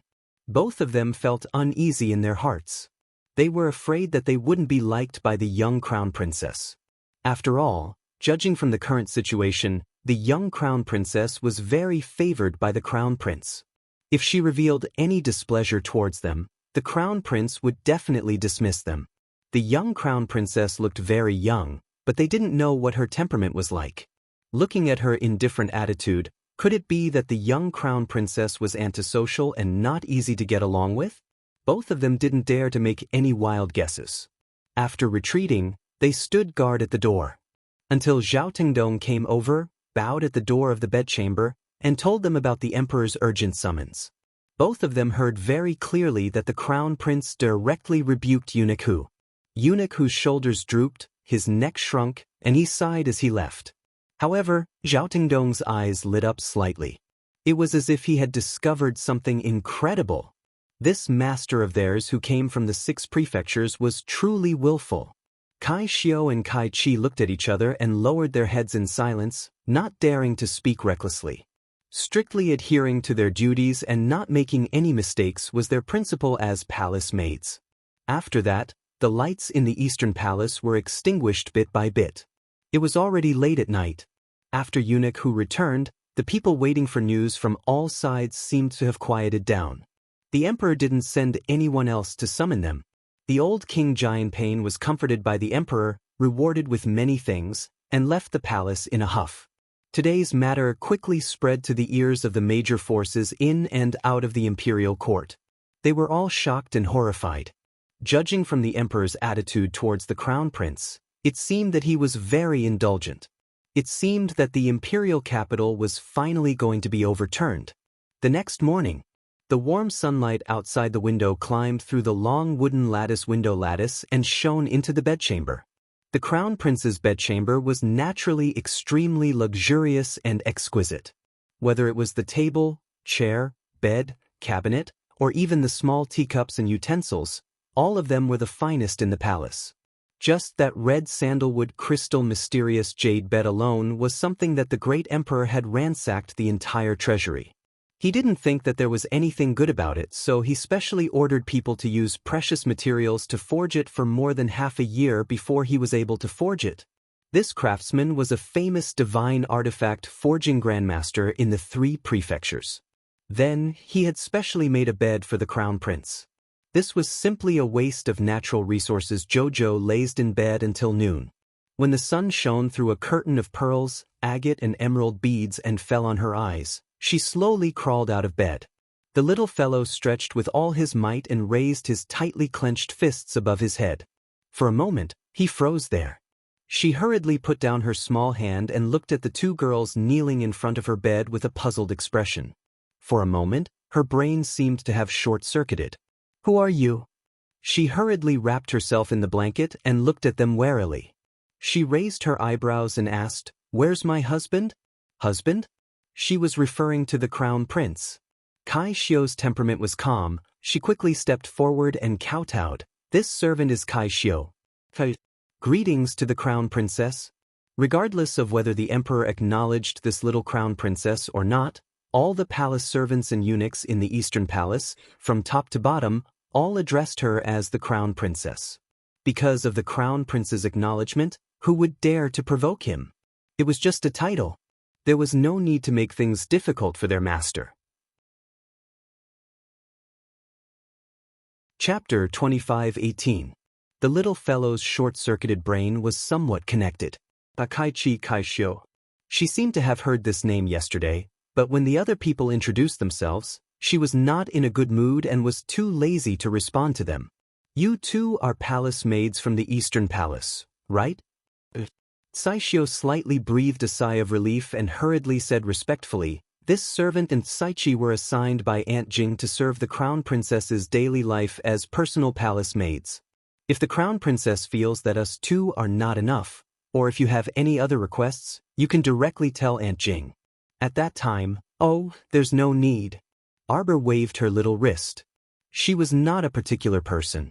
2 palace maids were already too much to serve her, so why would she ask for more people? Kai Xiu breathed a sigh of relief again. She was actually quite afraid that this little crown princess would look down on them and casually ask them to scram. In any case, there were plenty of palace maids in the imperial palace. Even if the crown princess did not like this batch, with her status, she could recruit another batch of palace maids at any time. There were plenty of various small families and aristocratic families who racked their brains to send their daughters into the imperial palace. Kai Xiu's temperament was calm and her words were dull. She was very afraid that her master would not like her. But looking at the current situation, she was afraid that she had already passed the first hurdle. Kai Chi's temperament was more lively. Seeing this, she hurriedly said with a smile, "Crown princess, let us servants serve you to wash up." Arbor blinked. "Where's my husband?" Kai Chi hurriedly lowered her head respectfully and said, "You must be talking about His Highness the Crown Prince." His Highness went to the study early in the morning. Several old officials came to pay a visit to His Highness. Arbor nodded her little head. She lifted the soft quilt and jumped down from the bed. The two hurriedly stepped forward and let the little crown princess wash up and change her clothes. However, the little crown princess didn't need their help. She did everything on her own. Seeing this, the two girls heaved a sigh of relief. They were afraid that their master would be fussy and difficult to serve. However, from the looks of it, although the little crown princess's personality was a bit cold and she didn't speak much, she was very kind to the two servants and didn't put on any airs of a master. "Crown princess, what kind of hairstyle do you like? Let's do it in a simple and relaxed way." The young crown prince consort sat in front of the dressing mirror. Her small, jade-like face seemed to be shrouded in a layer of pearl light. Her skin looked both delicate and fair, truly an indescribably beautiful sight. The two palace maids both inwardly inhaled. No wonder His Highness liked this crown prince consort so much. She was truly too beautiful. In the entire upper 3 provinces, it would be difficult to find another girl who could be compared to the little crown princess. After thinking for a while, Kai Chi tied the little crown princess' hair into a cloud bun. Her technique was very skillful. Moreover, it wasn't the cloud bun that followed the trend. She made some small improvements to this bun. Because the little crown princess was too young, her long hair looked a bit old-fashioned when she tied it up. Kai Chi's modified bun made the 2 strands of black hair by her temples into 2 small braids that hung over her shoulders. This made the little fairy in the mirror look more lively and playful. Finally, she inserted the heavenly phoenix purple jade hairpin that the young crown prince consort had chosen, and put on a pair of light purple beaded flowers on both sides of the hairpin. This way, a charming little beauty stood gracefully in the mirror. Kai Chi's dressing speed was very fast. The little crown princess was also very satisfied with this simple and elegant appearance. Chapter 25:19. Seeing her expressionless face, Kai Chi's heart pounded. She braced herself and asked, "Crown princess, do we need to change it again?" "HM? There's no need to change it." "Very good," the little crown princess said with a stoic face. Kai Chi heaved a huge sigh of relief. She walked to the dozen or so large chests in the corner of the room and said, "Crown princess, these clothes and accessories were just sent over from the production room and the treasure room last night. Your servant hasn't had time to take care of them yet. There's also some furniture that will be sent over from the production room in the next 2 days." "Crown princess, what do you want to wear today?" Kai Chi asked tentatively. The little crown princess waved her small hand. "Anything is fine. Something simple will do." Kai Chi finally understood what was going on. It seems that our little crown princess likes to start simple. She doesn't want to do anything too complicated in the future. Arbor thought for a moment and said, "I want to wear red today." She wants to wear a fiery red battle suit.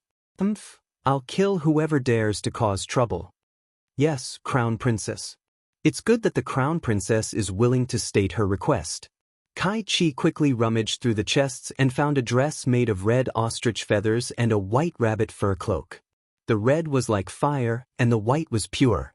At first glance, the 2 palace maids were dazzled. Heavens, who wouldn't like such a quick-witted and adorable young crown prince consort? "Crown princess, the meal is ready. Please come this way." Sir Jojo followed the 2 palace maids out of the bedroom and went to the side hall to eat. Along the way, the palace maids and eunuchs they met all bowed their heads respectfully. They didn't dare to look around recklessly. Sir Jojo was somewhat satisfied. It seems that the management of the Eastern Palace is good in general. At the very least, Auntie Jing and Eunuch Zhao should be able to suppress these people with their authority. As long as they did not bother Jojo-sama, Jojo-sama would not care too much about them. "Greetings, Crown Princess." "Greetings, Crown Princess." Along the way, people bowed and saluted. Arbor just glanced at them and entered the side hall under the guidance of Kai Chi and Kai Xiu. The 2 round tables were already filled with food. Xiao Mu found a seat and sat down. She furrowed her brows as she looked at the dozens of sumptuous snacks and side dishes on the table. "Who sent it?" the little crown princess asked calmly with an expressionless face. If Fong Su and Eunuch who were here, their hearts would definitely skip a beat and they would cry out in alarm. The calmer this little crown princess was, The more expressionless her face was, the more restless her heart was. Kai Chi didn't know what was going on, so she bowed and said, "It was Eunuch Lee from the kitchen. He brought a few palace maids with him." The crown princess nodded. "Call them over." Kai Xiu's heart skipped a beat. She smelled a trace of something unusual. Without waiting for Kai Chi to speak, Kai Xiu quickly bowed and said, "Yes." Then she quickly walked out of the door and whispered a few words to the two palace maids guarding the door. When she walked into the side hall again, she saw the little crown princess sitting at the table. She didn't even touch her chopsticks. Although she was expressionless, it felt like the pressure on her body had dropped a few notches. The two palace maids lowered their heads obediently and didn't dare to speak. They just stood behind the little crown princess. After a quarter of an hour, the palace maids outside the door came in to report that Eunuch Lee from the kitchen had brought people over. Chapter 25:20. "Kneel outside," Arbor said coldly. The little palace maid was slightly taken aback, but she didn't dare to be negligent. She hurriedly went out to pass on the crown princess instructions. The little Eunuch Lee in the kitchen looked to be in his early 20s. His entire person carried a bit of a ruffian aura, and his eyes were always restless. After hearing this, the little Eunuch Lee couldn't help but be taken aback. A trace of displeasure flashed through his eyes. "Why?" "Kai Xiu, slap him," the little crown princess said calmly. Kai Xiu's heart skipped a beat, and her heart thumped like a drum. She knew who this little Eunuch Lee was. He was the third in command of the Imperial Household Department, the godson of the head eunuch, Eunuch Lee. Usually, when he went to the various palaces, there were many palace maids and eunuchs who flattered him to please him. For Eunuch Lee's sake, no one dared to be impudent to him. Everyone in the entire Divine Prefecture knew that after the Emperor and Empress fell into a coma more than 10 years ago, the Emperor didn't take in any more concubines. The entire harem was actually very quiet. Except for some nameless women who were forcefully stuffed into the harem by various small countries every year, the Emperor only had the head palace maid and outstanding talent as his companions. Everyone thought that the outstanding talent would probably one day become a concubine, but today, more than 10 years later, the outstanding talent was still only the head palace maid by the Emperor's side. The outstanding talent was nearly 40 years old this year, to be honest. Those unknown women who were stuffed into the harem every year might not even live as well as palace maids and eunuchs who had a little power. For example, this little Eunuch Lee could get whatever he wanted under the care of the head eunuch. Today, when he suddenly heard the crown princess say that she wanted to slap someone, even he was a little stunned. "Slap?" The little crown princess swept a cold glance at Kai Xiu. This glance made Kai Xiu's heart skip a beat again. She immediately realized that if she disobeyed the crown princess today, then she would no longer be of any use as a maid. Kai Xiu fiercely gritted her teeth, stepped out of the side hall door, and came in front of little Eunuch Lee. "How dare you?" Little Eunuch Lee's eyes almost shot out a poisonous light. He stared at the little palace maid in front of him like a poisonous snake spitting out a cold letter. She was just a little girl who was not recognized by the great emperor. The people in the Eastern Palace took advantage of the situation and called her the Crown Princess. Did she really think that she was the Crown Princess? But Kai Xiu fiercely slapped little Eunuch Lee's face. This time, little Eunuch Lee's mouth was crooked. Little Eunuch Lee screamed. He was like an angry wild wolf. He raised his fist and punched at the little palace maid in front of him. Kai Xiu closed her eyes, calmly waiting for the arrival of death. This Eunuch Lee Jr. in front of her had a higher cultivation than her. She was merely a small level 8 mystic cultivator at the very bottom. In front of so many big shots, this kind of cultivation was practically negligible. However, after waiting for a long time, he didn't feel any pain. She opened her eyes and looked at little Eunuch Lee, who had a stiff arm and was standing in front of her like a clay puppet. His expression was slightly distorted, and her eyes widened in astonishment. Little Eunuch Lee was immobilized by the immobilization talisman and naturally couldn't move. His clenched fist made cracking sounds, and he was powerless to resist at this time. What an imposing manner! You still dare to retaliate? The Crown Princess's cold voice sounded from inside the room. Beat him 50 times with the paddle before dragging him here to talk. Chapter 25-21. Young eunuch Li clenched his teeth in hatred, but he couldn't move at all. Kai Chi went outside and called 2 Eastern Palace guards in. Without saying a word, they lifted young eunuch Li up and pressed him down on the bench. The planks fell with a crackling sound. Young eunuch Li was forcefully pressed down and the planks fell on his body. He lost all his dignity, and his face turned red as he screamed.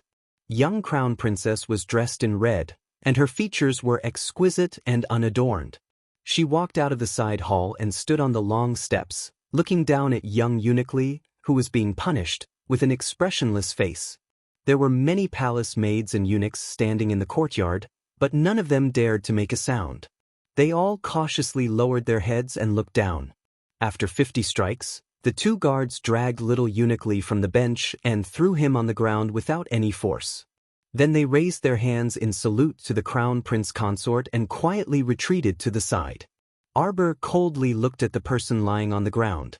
She formed a hand seal and waved her hand, immediately undoing the binding of the body-securing talisman.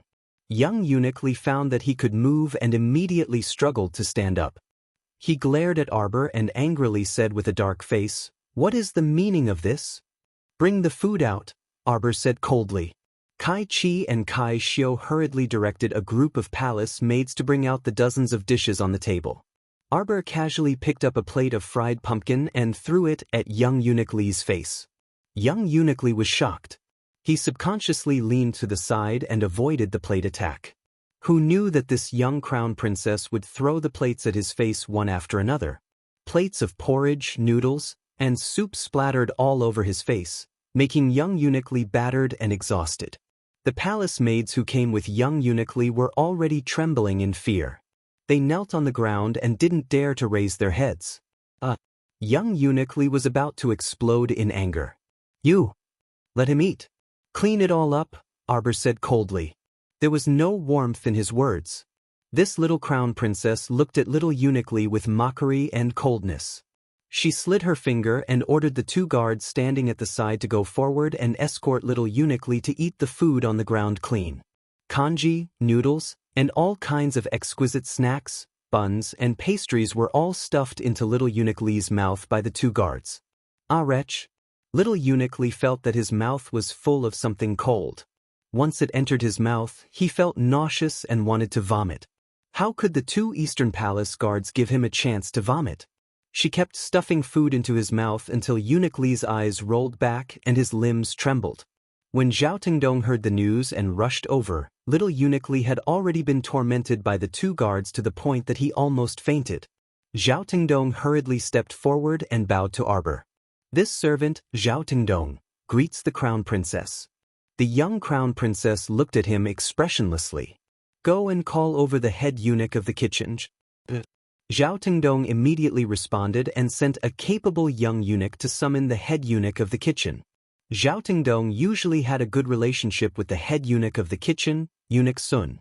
At this time, he could only secretly break out in a cold sweat. From the looks of it, the young crown princess was quite angry. This matter probably couldn't be settled peacefully. Chapter 25-22. Eunuch Sun was nearly 60 years old and had a stocky build. When he walked, he looked like a tiger stirring up the wind. After hearing the summons from the Eastern Palace, Eunuch Sun was also at a loss.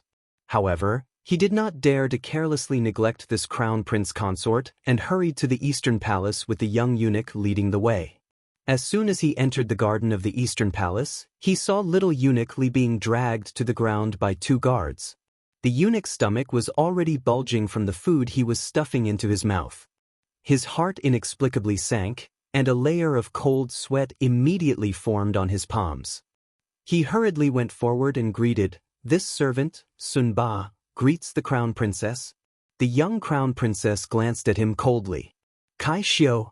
At this moment, Kai Xiu completely understood the young crown princess's meaning and also knew why the crown princess was angry. At this moment, she was also trembling with fear because she and Kai Chi hadn't noticed this problem previously. If the crown princess wanted to hold them accountable, then it would be due to negligence. Now, she could only quickly atone for her mistake. She took a deep breath and hurriedly walked over with a bowl of bird's nest porridge. She handed the bowl to Eunuch Sun, the manager of the kitchen. Eunuch Sun, all the breakfast that the kitchen sent over just now was completely cold, just like this bird's nest porridge. Please take a look. That can't be. Eunuch Sun was shocked. He took the bowl and touched it with his hand. It was indeed so cold that there wasn't a trace of heat. The weather was so cold, yet the crown princess had to put these cold things into her mouth? The weather was extremely cold, but sweat had seeped out of Eunuch Sun's forehead. He hurriedly knelt on the ground and explained, "Crown Princess, please understand. This servant can guarantee that the food was definitely warm when it came out of the kitchen. Moreover, on the way to the Eastern Palace, we used insulated food boxes to ensure that the food sent to each palace and courtyard was warm. Therefore, the reason why the food was so cold was definitely because someone had tampered with it. Was it the cold utensils that caused the food to become cold faster?" Eunuch Sun's gaze was filled with disgust as he looked coldly at little Eunuch Lee, who was lying on the ground. Just now, he had felt that this person was a little pitiful, but now, it seemed that he deserved it. He was the one who wanted to offend the crown princess, so why drag him down with him? She was going to die because of him. "Little Lee, what is the meaning of this?" Eunuch Sun said angrily. "Why are you doing this?" Eunuch Lee Jr. straightened his neck and ate a stomach full of cold food. Now that his stomach was rumbling, he said impatiently, "Eunuch Sun, what did this servant do?" "This servant is just here to deliver the food. Even if the food is cold, can't this servant bring it back and reheat it? Is it really worth it? Do you really think you're the high and mighty crown princess? She's just a woman who was brought up from the lower star area and is the crown prince's plaything. She's just an unpresentable thing. She doesn't know how to look at the big picture. She's so arrogant that she wants the whole world to know." Slap. A gust of wind from a palm came from afar and landed heavily on Xiao Li's face. Eunuch Lee Jr. was hit so hard that 2 of his teeth fell out. He looked back with a face full of horror. Mo Lien viciously strode in from outside the atrium like a gust of wind. Without allowing for any explanation, he stomped on this person's ribs more than a dozen times, each kick landing heavily on this person's weak spot. The pain caused little Eunuch Lee Jr. to spit out a few mouthfuls of blood. He rolled on the ground and howled as he trembled. "What is this? How dare you be so impudent in the Eastern Palace?" Chapter 25-23. Mo Lien stepped forward and grabbed the little fellow's hand. She coldly glared at the eunuch rolling on the ground and sternly reprimanded, "Zhao Tengdong, Weiss, this servant is here, this servant is here." Zhao Tengdong was so frightened by the crown prince's stern rebuke that his legs turned to jelly. "What are you doing? Letting a lowly servant like this run amok in the Eastern Palace? Do you still need this crown prince to teach you how to handle this kind of matter?" "Why yes." Zhao Tengdong quickly nodded in response and instructed the 2 guards beside him, "Hurry, hurry and take him away." A harsh glint flitted through Zhao Tengdong's eyes, and he couldn't help but ridicule little Eunuch Lee in his mind. This servant actually dared to point at the crown princess's nose and scold her for taking advantage of him? Who exactly was the one taking advantage of her without knowing it? "Take him away." "Your Highness the Crown Prince, please calm your anger, Crown Princess." Another voice came from outside the door. Eunuch Lee, the eunuch in charge of the Internal Affairs Department, had also come after hearing the news. His heart skipped a beat when he saw the situation in the court, and he hastily rushed forward to salute. "Your Highness, please calm your anger. This is all a misunderstanding. Little Lee didn't mean to offend the Crown Princess. The Crown Princess is benevolent and magnanimous, so she definitely won't bicker with a little servant like him." What did he mean by that? He was setting a trap for Jojo. If she dealt with this little servant today, she wouldn't be the benevolent and magnanimous Crown Princess. Unfortunately, setting a trap was useless. Sir Jojo had never been one to follow the rules since he was young. Arbor expressionlessly tugged at the corner of his mouth. "Kill him." A black shadow abruptly descended from the sky and slit little Eunuch Lee's throat without any explanation. After killing him, That person acted as if nothing had happened and turned to kneel on one knee with a grin. He said loudly, "Hui Feng greets Your Highness the Crown Prince and Crown Princess." Mo Lian nodded. It was easier to use people on her side. "Do you have any leads on Yu Xiao and the others' whereabouts?" Mo Lian couldn't help but think of a question when she saw Hui Feng. Yu Xiao and the others, along with Sid Yi and the rest, ever since they followed Zhou to Shuntian Prefecture, according to Zhou, they had completely disappeared, like bubbles disappearing without a trace. Yes, there are clues. Hui Feng cracked a smile. They've had great encounters.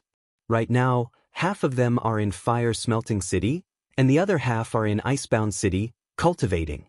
Sir Zhou looked over curiously and asked, "Flame City?" "No, Crown Princess, it's Fire-Smelting City." Hui Feng felt that there was a great need to educate his Crown Princess. The 4 great cities that transcend the 3 provinces. Glory City, Shadow City, Inferno City, and Icebound City. Arbor replied with an "oh," and didn't say anything else. Hui Feng's mouth involuntarily twitched. Wasn't the Crown Princess the least bit curious? Why were her companions in Fire-Smelting City and Icebound City? Didn't she want to know what kind of encounters they'd had in Fire-Smelting City and Icebound City? Why did the super calm Crown Princess look a bit adorable with her stoic expression? Mo Lian glanced at Hui Feng. "Give me a detailed report later." "Oh." Hui Feng drooped his head. No wonder the Crown Princess wasn't anxious at all. Because she knew very well that Prince Mo would definitely tell her everything he knew after reading the report. Moreover, since Hui Feng said that they'd had great encounters, what was there to be anxious about? Their days must have been pretty good. Chapter 25-24. The 3 of them were talking among themselves and had long abandoned the bystanders. However, Eunuch Li from the Internal Affairs Department was so angry that he nearly fainted. Even now, he still felt his heart trembling, and he couldn't catch his breath. The Crown Princess actually didn't give him any face at all and killed his godson just like that. After killing him, she acted as if nothing had happened and didn't even look at him. Li Hongchuan was so angry that he was trembling. When he lowered his head and saw Shaoli lying in a pool of blood, his vision turned black and he felt dizzy. This was but a Mu is stating lawn courtyard, eldest young master, you can't just barge in like this, eldest young master. Scram. Mu Xingchen kicked the maidservant in front of him, causing her to stumble and crash into the courtyard's door. He strode into the room. Mu Jingrui also hurriedly followed and advised, "Xingchen, we still don't understand the actual situation. Don't get angry first and see what it is. Hey, who are you people? How can you barge into Mrs. Boudoir?" Madame Li had just returned home from a tooth feast. As soon as she entered, she saw 2 tall men barging into her Ting Lan's small courtyard. Madame Li hurriedly glared at them and angrily shouted. Mu Xingchen pursed his lips and swept Nei Li to the side with a flick of his sleeve. With a dark expression, he quickly walked to the boudoir in the courtyard and kicked without any explanation. Boo! Xiao Yingchun, who was lying on the bed and groaning, jumped in fright and hastily poked her head out from the canopy. She saw a tall and straight man walking against the light to her bed. When she saw this youth's appearance, Xiao Yingchun's eyes couldn't help but light up, and a dazed expression appeared in her eyes. Who was this handsome man in front of her? This was a certain young master from the Mu family, right? Ah, was he here to see Yingchun? Xiao Yingchun had the same problem again. She couldn't take her eyes off Mu Xingchen. When Mu Xingchen saw her, his handsome face turned even darker. He quickly walked up to her and unceremoniously pulled her down from the bed. Mu Jingrui hurriedly called out from behind, Xingchen, who are you? How dare you pretend to be my younger sister?" Without another word, Mu Xingchen gave Xiao Yingchun 2 tight slaps. Poor Xiao Yingchun. Her swollen face had yet to recover. This time, it was really an injury on top of an injury. Feeling the pain on her face, she cried out involuntarily. Moreover, she felt that the scene in front of her was extremely familiar. Once, there was a very handsome man who barged into her court. After seeing her, he beat her up without any explanation. She still hadn't fully recovered from the injuries on her body. Concubine Sure had sent people to take a look many times. Every time she thought of Concubine Sure saying that she had missed this banquet, missed that meeting, missed this handsome young master, missed that mighty and domineering young general, her heart felt like it was dripping blood. How many opportunities would she miss to show her face? How many opportunities would she miss to climb up the social ladder? Big brother? Xiao Yingchuan's mind turned very quickly. When she heard how Mu Xingchen addressed him, she immediately understood that this person in front of her should be Arbor's long-lost big brother. She hastily called out, "Big brother, don't hit big brother." "Who's your big brother?" Mu Xingchen threw her to the ground and reached out to summon a lightning talisman to strike her. Mu Jingrui, wait, Xingchen. There was one more thing.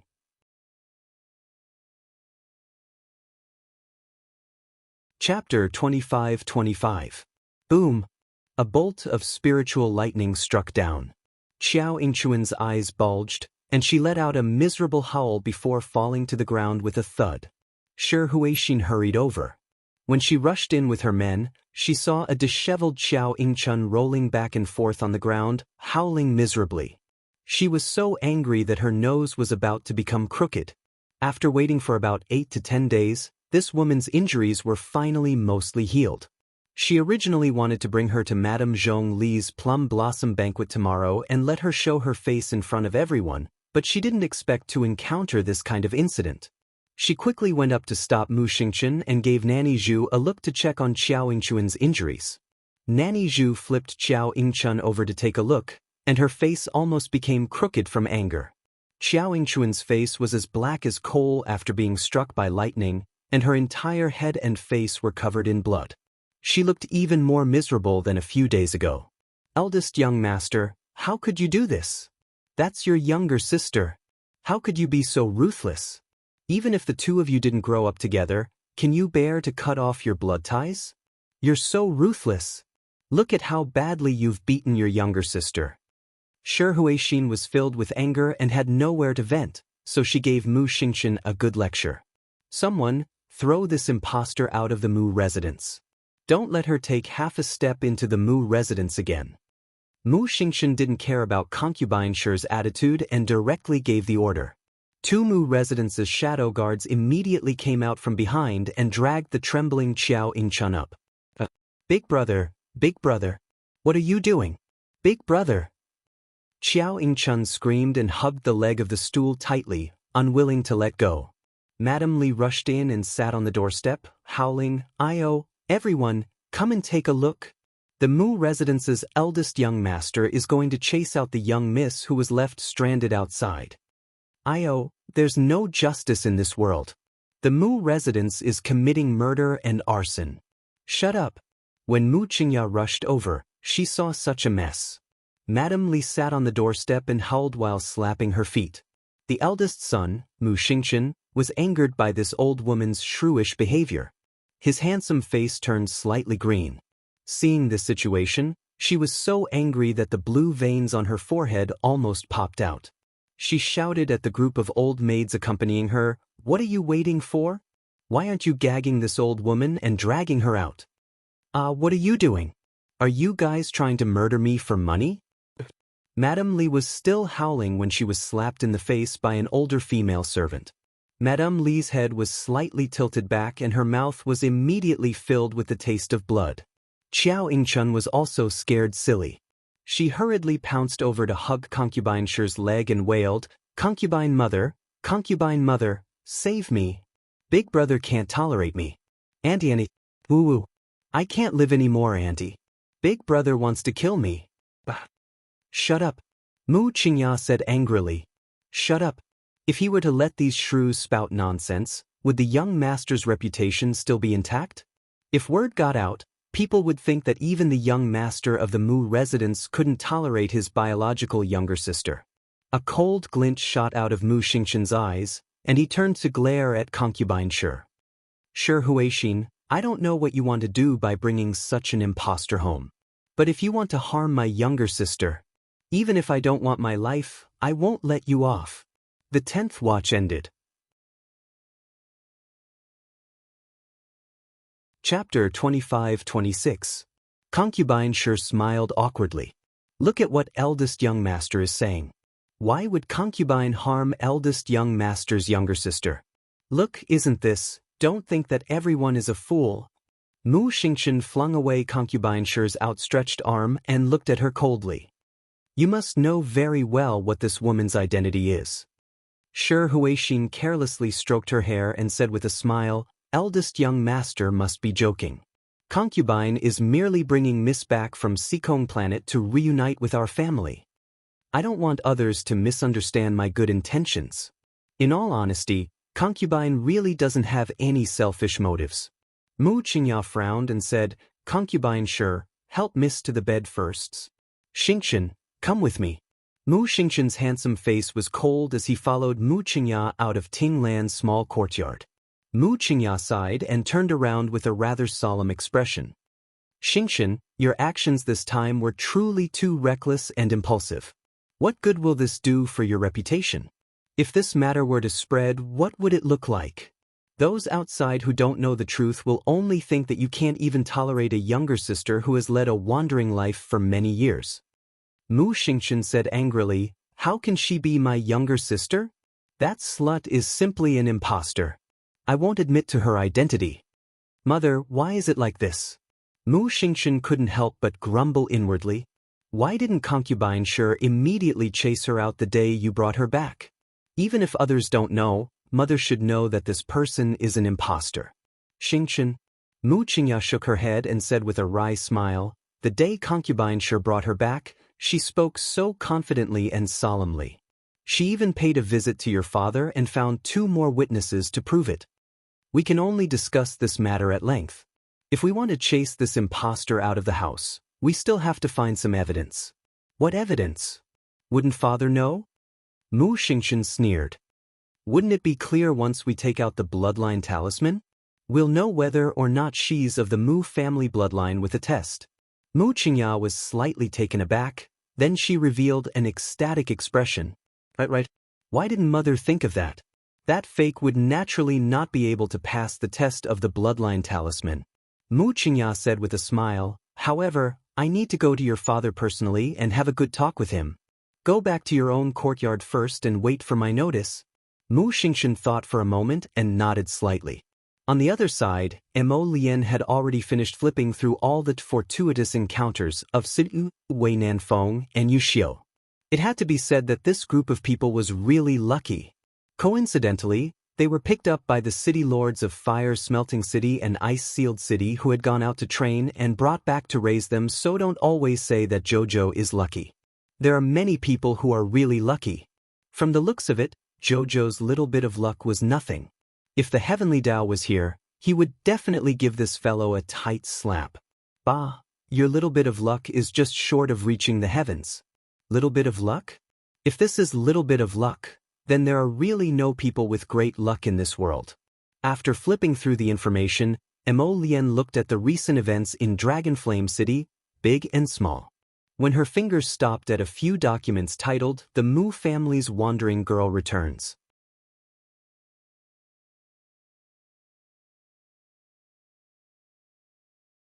Chapter 25-27. Mu Qiao has returned home. The Mu family's long-lost Miss Mu Qiao has finally returned home.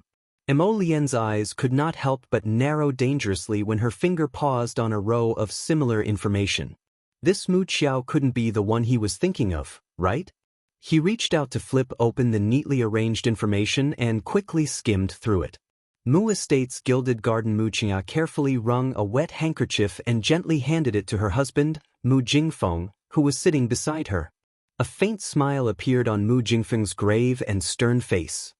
He took the handkerchief and wiped his face before casually asking, I heard that Xingchen went to Tinglan's courtyard to cause trouble today? Mu Qingya sighed. This child is still too impulsive. I've already lectured him. Husband, don't scold him anymore. You're always protecting him. Mu Jingfeng glared at her. He's the Mu family's young master and someone who will bear the responsibility of the entire Mu family in the future. We can't indulge him too much. Mu Qingya smiled. Look at what you're saying, husband. Xingchen doesn't need us to worry about him. He's very sensible. There's a reason for today's matter. If it weren't for concubine Shi, Mu Qingya could not help but bite her lip when she saw Mu Jingfeng's gaze drifting over, swallowing the latter half of her sentence. After contemplating for a while, she finally could not help but speak up again. Husband, Xingchen suggested to me today that he wanted to use the bloodline talisman to test that young lady in Ting Lan's courtyard. Mu Jingfeng glared at her and said in displeasure, "Nonsense. You want to open the ancestral hall to ask for a bloodline talisman for such an insignificant matter?" Mu Qingya tried to persuade him, "Master, how can this be a trivial matter? This is also a major matter that will shake the ancestral bloodline." I think you've also been muddled by Xingchen's words. You believe him when he says that person isn't his younger sister? There can't be any mistake with someone brought over from Sikong planet.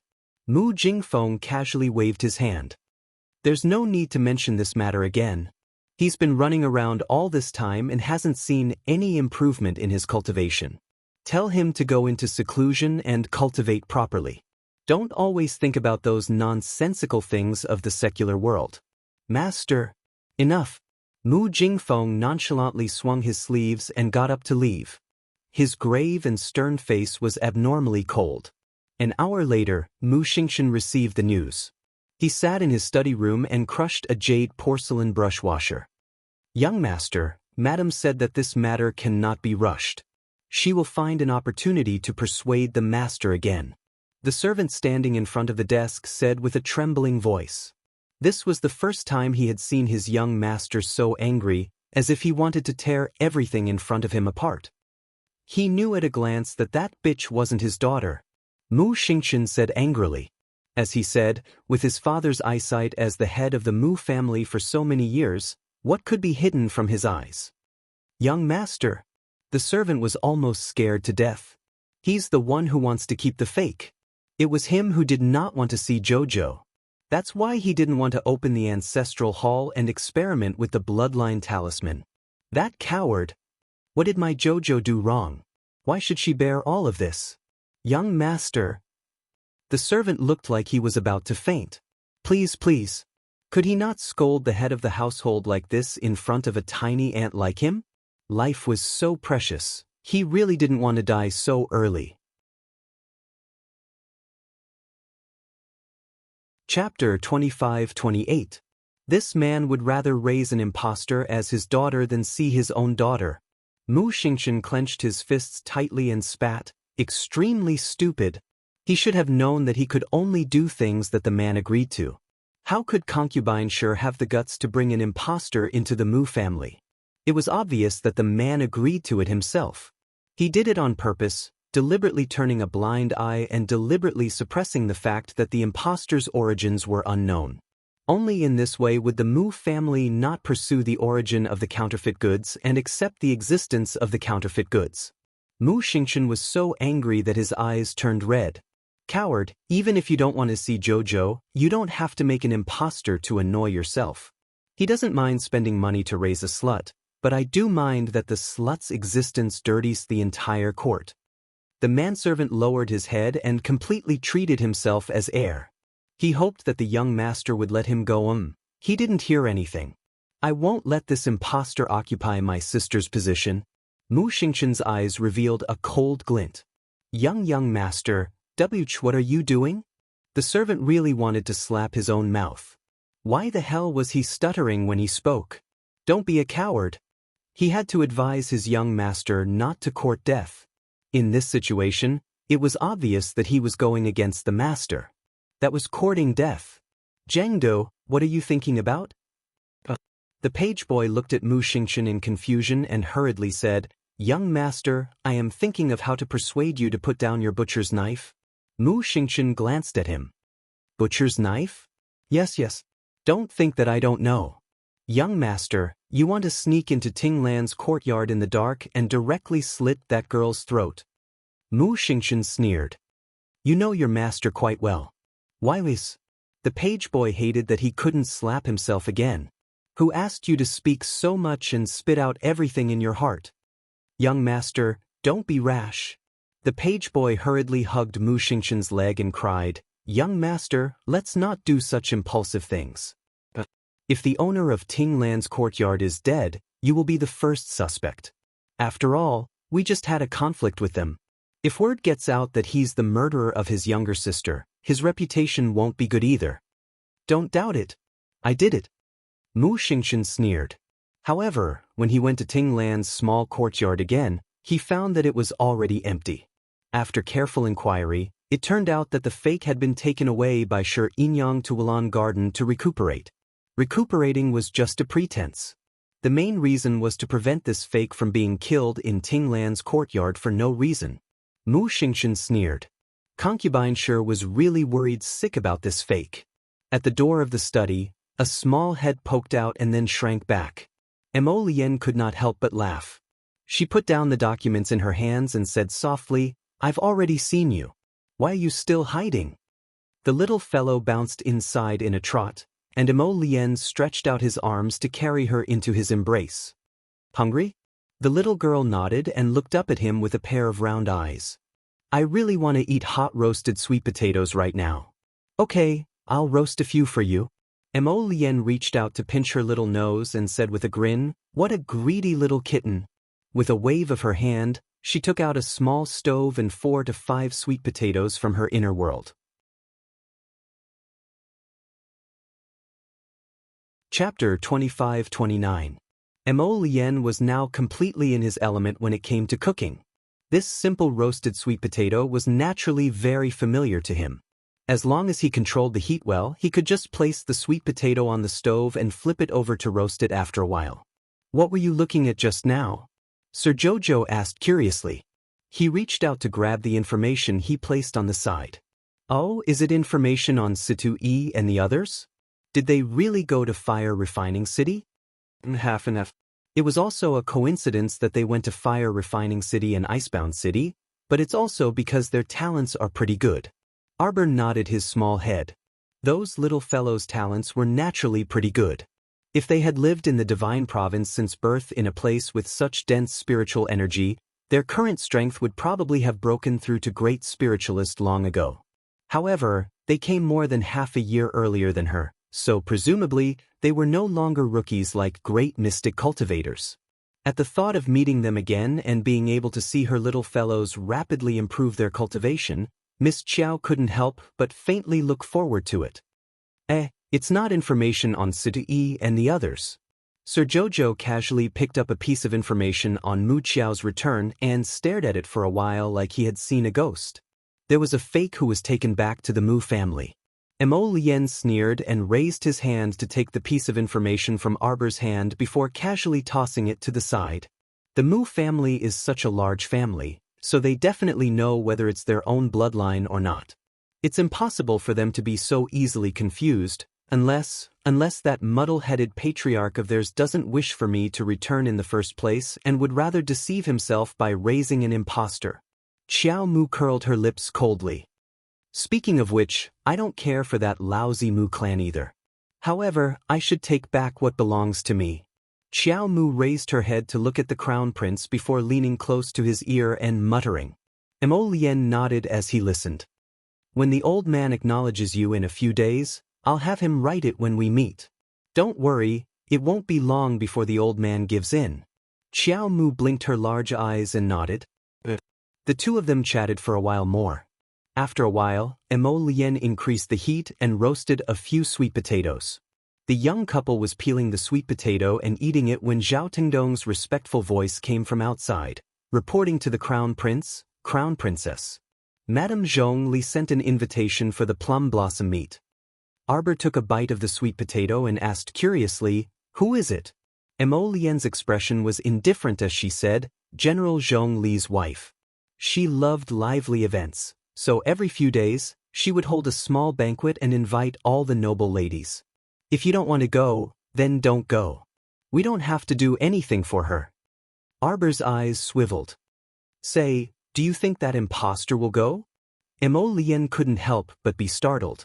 He had read the detailed information, so he naturally knew that the young lady who impersonated Jojo had been violently beaten up by an unknown person the night she returned to the Mu residence. That was why she hadn't had the chance to come out after being back for so many days. She had been recuperating at home every day. With his subordinate's influence, he naturally could effortlessly find out who the person who had violently beaten up the impostor was. Of course, there was no need to let Jojo know that eldest Chin had stood up for Jojo and beaten up the impostor. Humph, there was no need for him to make a move. Logically speaking, that impostor should be attending tomorrow's plum blossom meet. Emolien nodded. Didn't that concubine sure from the Mu family bring her back to stir up trouble? Chapter 25-30. General Zhong Li's wife held a plum blossom banquet, and there were many noble ladies who gave face. If concubine Shi's original intention was to let the impostor replace Jojo, she would definitely not let go of this opportunity to show her face. Then I'll go. Sir Jojo nodded vigorously and said, I'll go and meet this impostor.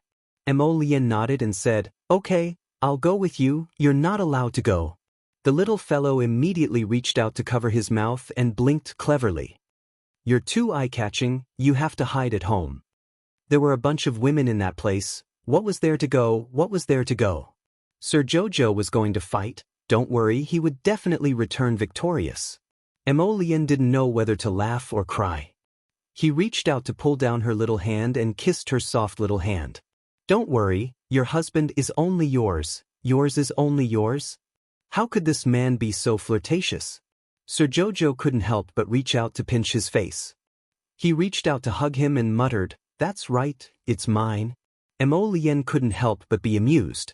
He hugged and rubbed her for a while before saying to Zhao Tingdong, who was waiting outside the door and didn't dare to breathe loudly, Go and make arrangements. Send the crown princess to the banquet tomorrow. Zhao Tingdong immediately heaved a sigh of relief. He felt that the time he had been waiting outside the door was so long that it almost made him cry. The imperial palace, the Empress Dowager's chamber, little Li is really dead? Empress Dowager Qin sat under the warm blanket, looking a little puzzled. This old lady was already over 70 years old. She had a round and well-maintained appearance. Compared to her real age, she was naturally at least 10 years younger. The nanny who accompanied the old lady immediately nodded when she heard this. Yes, does the Empress Dowager want to summon that crown princess? Empress Dowager Qin pondered for a while and shook her head. Let's wait and see. The little crown princess that Emolien brought back, regardless of whether they recognized her or not, seemed to be someone that Emolien had set his mind on. From the looks of it, he was quite a powerful figure. As soon as he came back, he dealt with the people of the Divine Hall on the street, beat up Emo Zhuang, and then killed little Li in front of Eunuch Li from the Imperial Household Department. TSK, what an amazing person. It's said that Eunuch Li fell seriously ill after he returned. He still can't get out of bed. Sigh, how pitiful. Tell the Imperial Physician Building to send him more tonics so that he can recover. After all, the number of old people in the palace is decreasing day by day, Empress Dowager Qin said with a sigh. Empress Dowager is merciful. This servant will go and instruct them. Empress Dowager Qin nodded and took a cup of bird's nest from the palace maid. She said lightly, Baojia is immature. Go back to the Qin family and you will know what to do. Yes, this old servant will do it immediately. Please rest assured, Empress Dowager. Empress Dowager Qin nodded. She tiredly waved her hand and had everyone leave, until she was the only one left in the palace. She lay there in silence for a long time. In the end, she couldn't help but scold the idiot. The Qin family was declining day by day. The children in the family were not promising in their official career or cultivation. If it weren't for her and her eldest nephew who supported the Qin family, Empress Dowager Qin sighed. She felt her body was a bit heavy. After all, she was old. She thought that if it were a few decades ago, she wouldn't be so cautious. Really, she had to admit that she was old. There were shadows outside the window. The room inside the window was silent. Chapter 25-31. It was close to noon. 6 black stallions with shiny black fur trotted across Changle Street and turned left towards Konglu Street. Every inch of this land was worth its weight in gold. Unless one was an important official or an influential family, one really did not have the financial ability to settle down in Konglu Street. To be honest, if one was not an influential family, they would not be able to afford to live in Konglu Street. Therefore, Zhong Li's residence was able to occupy the most eye-catching location on Konglu Street. The residence was 3 to 4 times the size of the other residences. Compared to the residences of the princes on Changlu South Street, it wasn't inferior at all. When the Eastern Palace's carriage appeared in front of everyone, it caused a small commotion. When the people of Zhong Li's residence received the news, they immediately went out to welcome them and arranged for the Eastern Palace's carriage to enter the residence directly and not stop outside.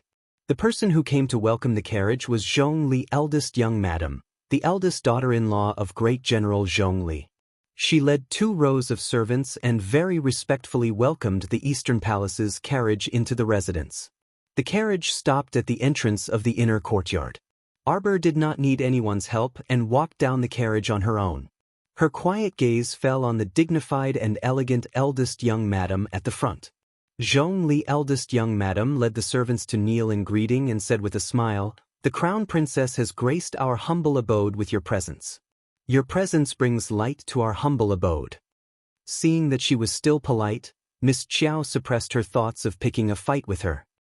If you obediently don't find trouble with Jojo, Jojo will not find trouble with you." Zhong Li's eldest young madam unexpectedly raised her eyes to look at the crown princess and could not help but suppress her stunned expression. The little crown princess in front of her was really too cold and elegant, with a hint of playfulness amidst her elegance.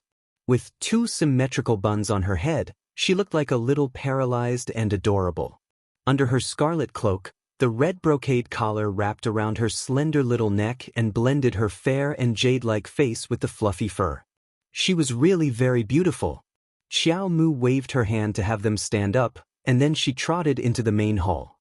Eldest young madam personally led the way and said with a smile, "Mother-in-law originally wanted to personally welcome Her Highness the Crown Princess, but your imperial aunt, Qin Wang Fei, just happened to enter the fu, so mother-in-law really couldn't leave." Arbor nodded and had no intention of making trouble. The host was holding a banquet to admire the plum blossoms, so naturally he had invited all the princes and madams of the influential families in the city. It was inevitable that they would be busy with welcoming the guests, so there was nothing much to say. Moreover, this Zhong Li manner could be considered to have done things properly. Sending the great general's eldest daughter-in-law to welcome her was not considered a slight. Madame Zhong Li was 7 or 8 years older than the crown princess. She thought that young people would have more topics to talk about when they were together. Who knew that the crown princess was a stoic person of few words? Come to think of it, no matter who the facial paralysis was, they didn't have much to talk about. Thinking back to when she was a fake servant girl in the Qin estate, wasn't she also not very popular? I don't understand why he's so unpopular. Sir Jojo wrinkled his small nose. On the side, however, eldest young madam's heart was beating like a drum. Looking at the little stoic's cold face, her mood was a bit perturbed. The crown princess was unhappy? The crown princess has arrived. After the announcement was made outside the door, the hall fell into a uniform silence. The stoic face expressionlessly walked in through the door, and the gazes of the several people sitting in the hall uniformly turned towards her. What a little beauty with a jade-like face and pearl-like skin that could be broken by the slightest breeze.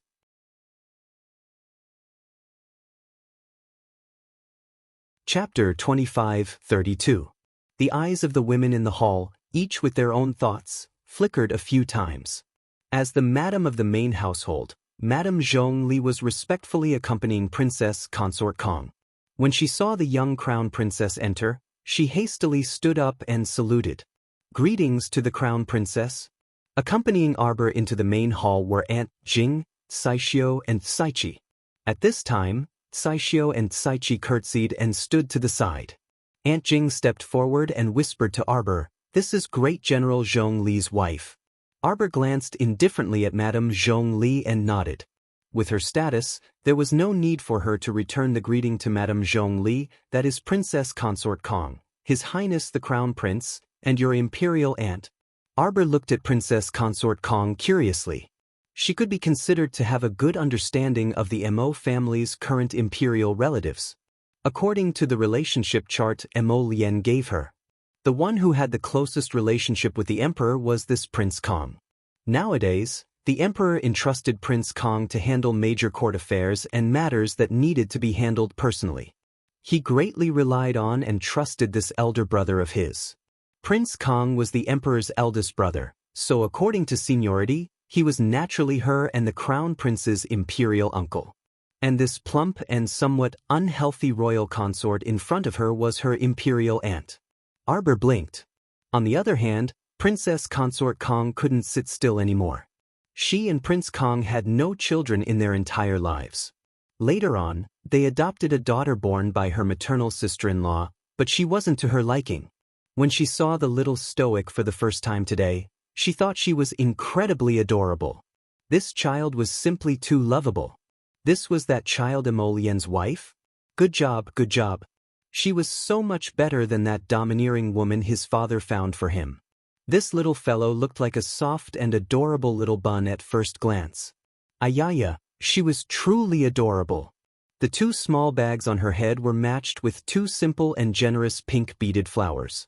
It was bright and beautiful to the point that it was just right. She didn't have any extra accessories on her head. She looked good, she looked really good. When Princess Consort Kong saw the little stoic, she found her especially pleasing to the eye, and a smile involuntarily spilled onto her chubby face. Come here. Aunt Jing was stunned.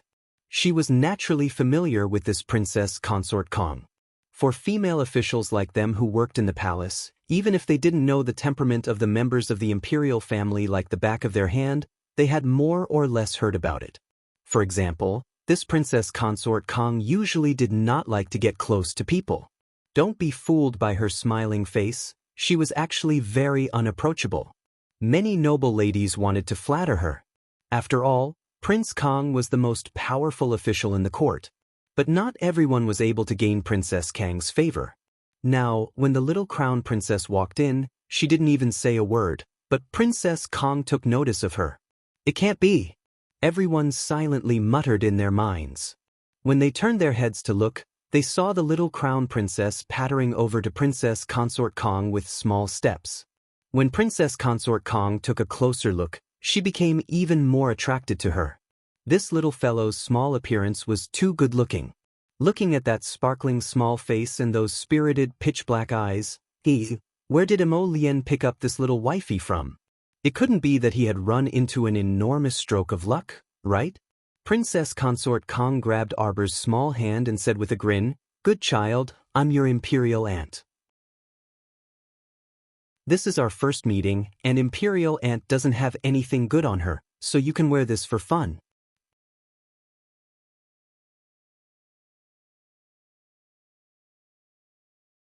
The little crown princess spoke for the first time since she entered the family. Princess Consort Kong was over the moon from the little fellow's coaxing. However, the other people in the room had mixed feelings.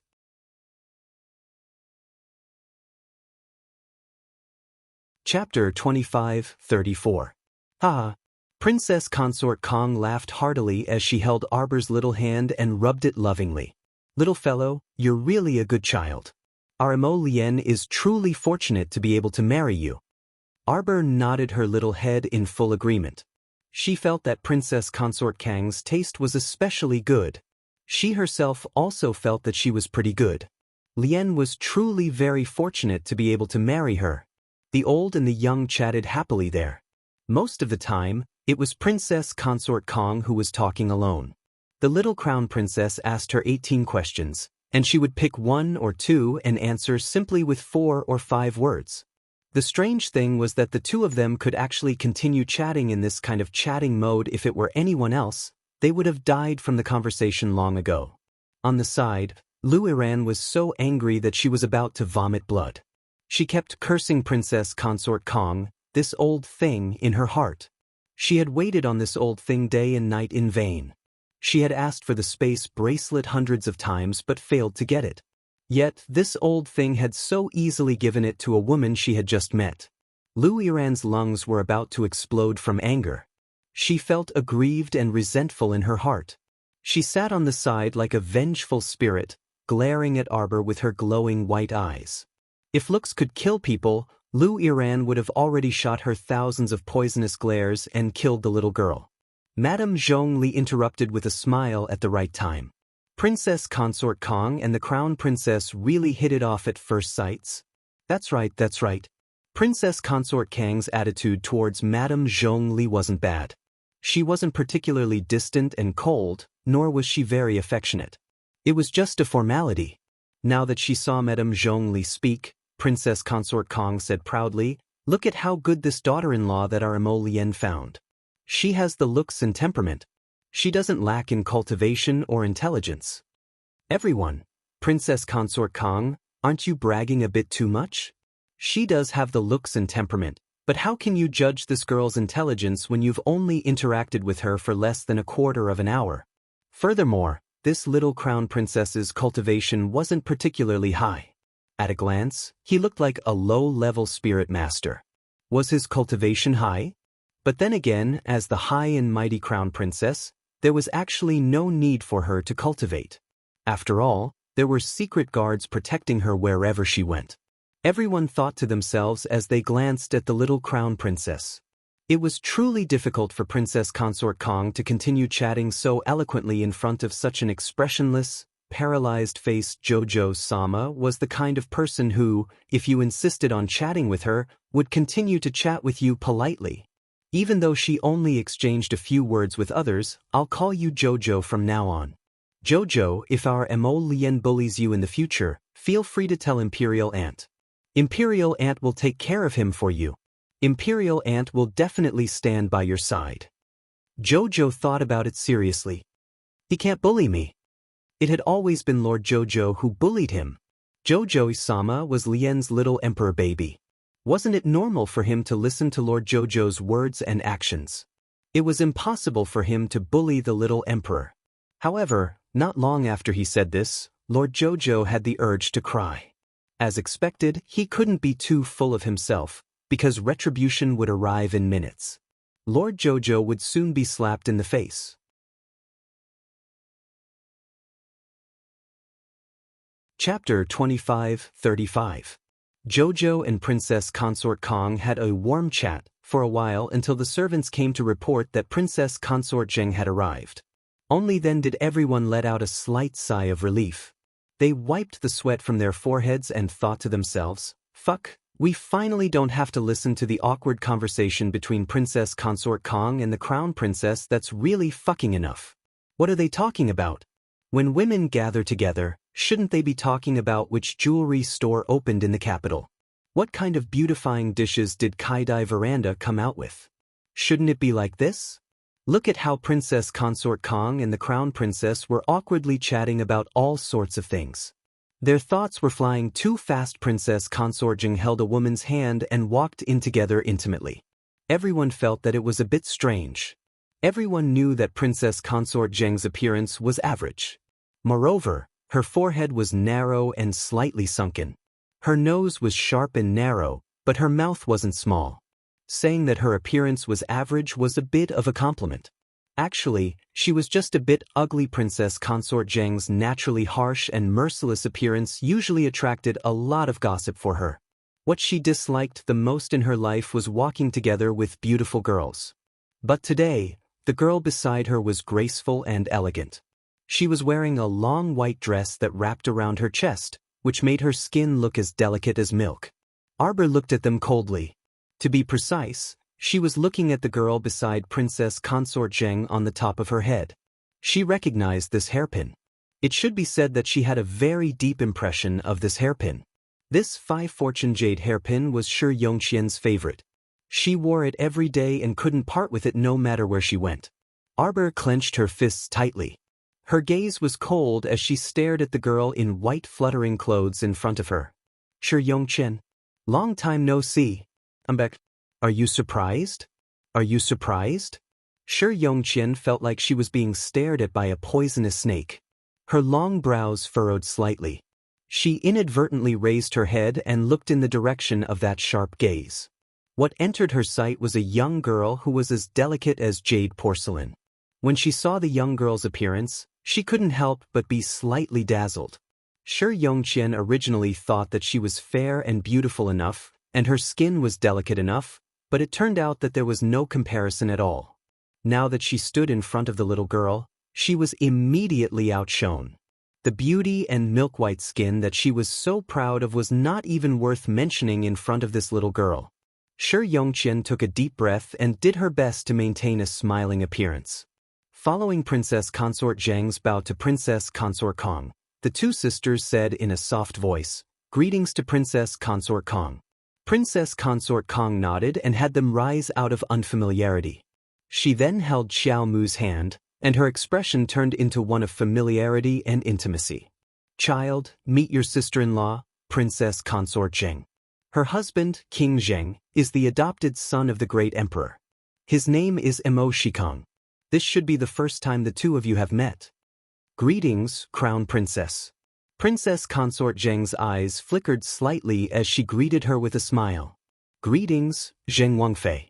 Since Princess Consort Zheng was her sister-in-law in name, Arbor naturally wouldn't let her perform a full salute to avoid giving people an excuse for being arrogant and rude, which would give people a reason to gossip. Arbor stepped forward and also returned a half salute. "Greetings, Crown Princess." Shi Yongqian, who was at the side, also hurriedly followed suit and curtsied. However, she had always been conceited about her family background and had an extremely arrogant personality. She automatically straightened up after squatting for less than half a second. This kind of salute was merely a formality. Generally, no one would make things difficult for a noble daughter of an aristocratic family. Who knew who allowed you to stand up? 10 o'clock.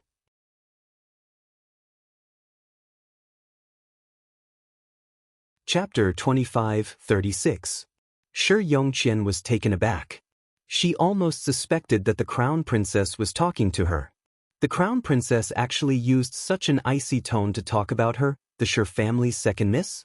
Ignorant of etiquette. Arbor said coldly, "Saishio, teach her."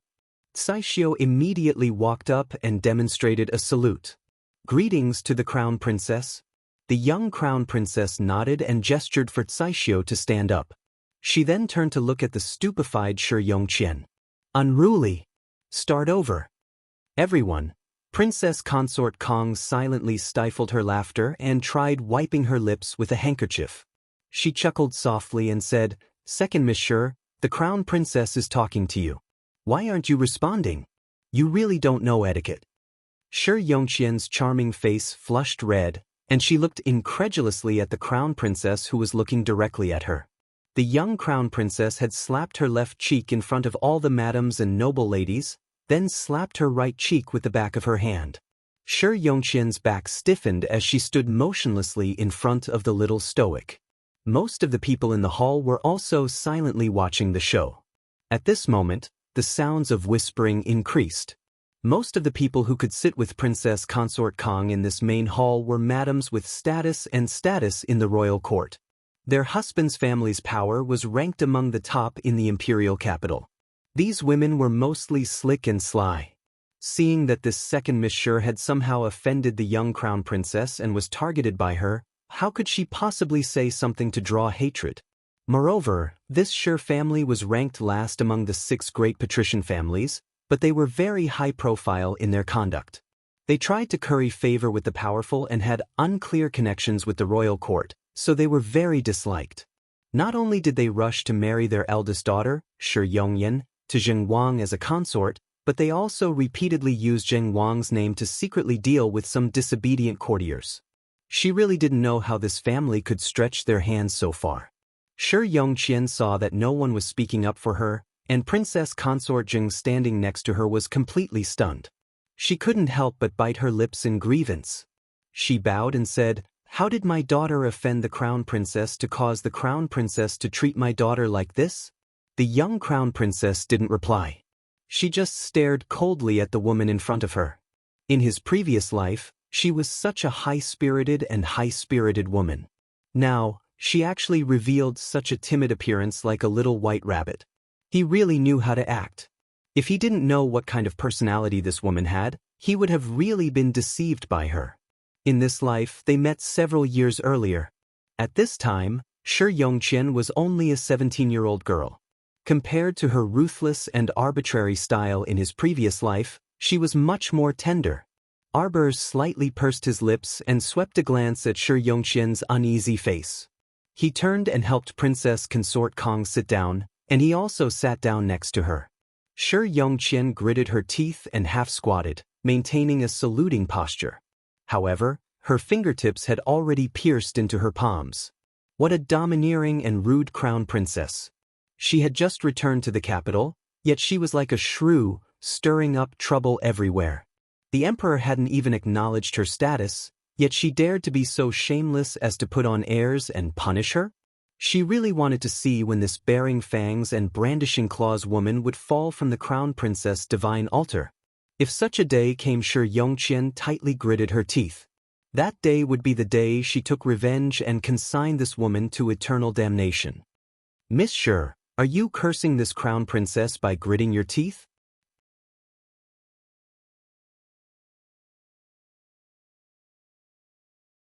Chapter 25:37. Shi Yongqian's expression stiffened, and she crouched there, feeling extremely uncomfortable all over. The little stoic sat there and gazed at her coldly. As expected, your Shi family is quite capable. You don't even respect the Eastern Palace.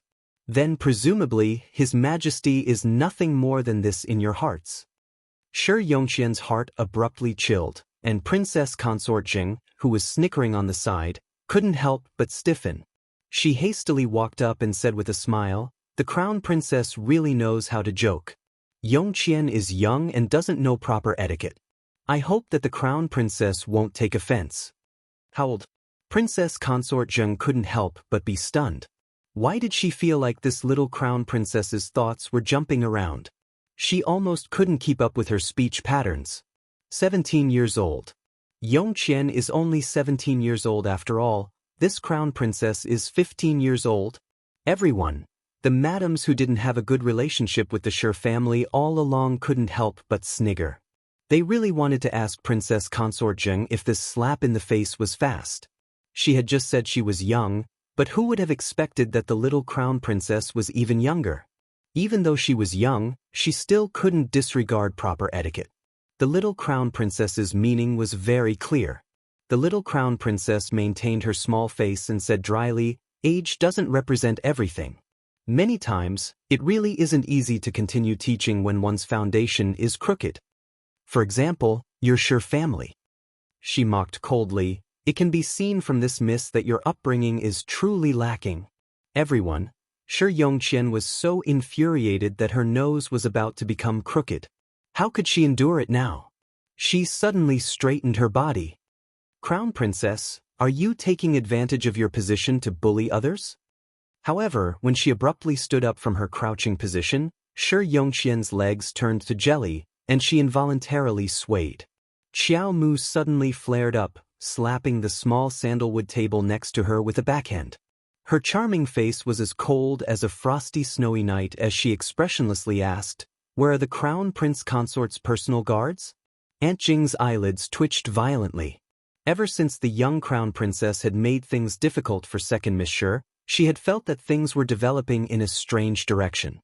As expected, it hasn't even been 3 minutes. Then something happened. Bang bang bang. A few large holes suddenly appeared on the roof, and 7 or 8 figures flew down from above. They knelt on one knee in front of the crown princess and said respectfully in unison, "Here." Madame Zhongli hurriedly stood up with the young madam's help. The corner of her mouth twitched twice. The rest of the people also had a dumbfounded expression as they looked at these elite guards who suddenly jumped down from the roof. Could it be that these people had been guarding the crown princess all this time?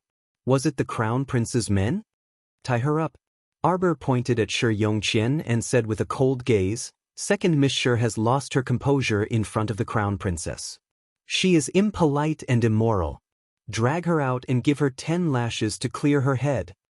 Everyone, Shi Yongqian was really anxious this time. When she saw the guards rushing up to tie her up, she couldn't help but put up a strong front and said, "How dare you?" "See if I dare or not." Arbor smirked coldly. When she stared at her, Shi Yongqian felt that this young crown princess seemed to have a trace of abnormality. She didn't know if it was her imagination, but she felt that the young crown princess was like a venomous snake that could pounce on her at any time and bite her throat. "Let me go! Let me go!" Shi Yongqian struggled and exclaimed, Eldest sister, save me." You're tuning in to the Passion Pages YouTube channel. We're so grateful for your support, and don't forget to subscribe to join us on this incredible journey through captivating stories. Your generosity through donations truly makes a world of difference, as it's the primary source of revenue that allows me to expand and enhance this channel for you. Thank you from the bottom of my heart for being a part of this adventure.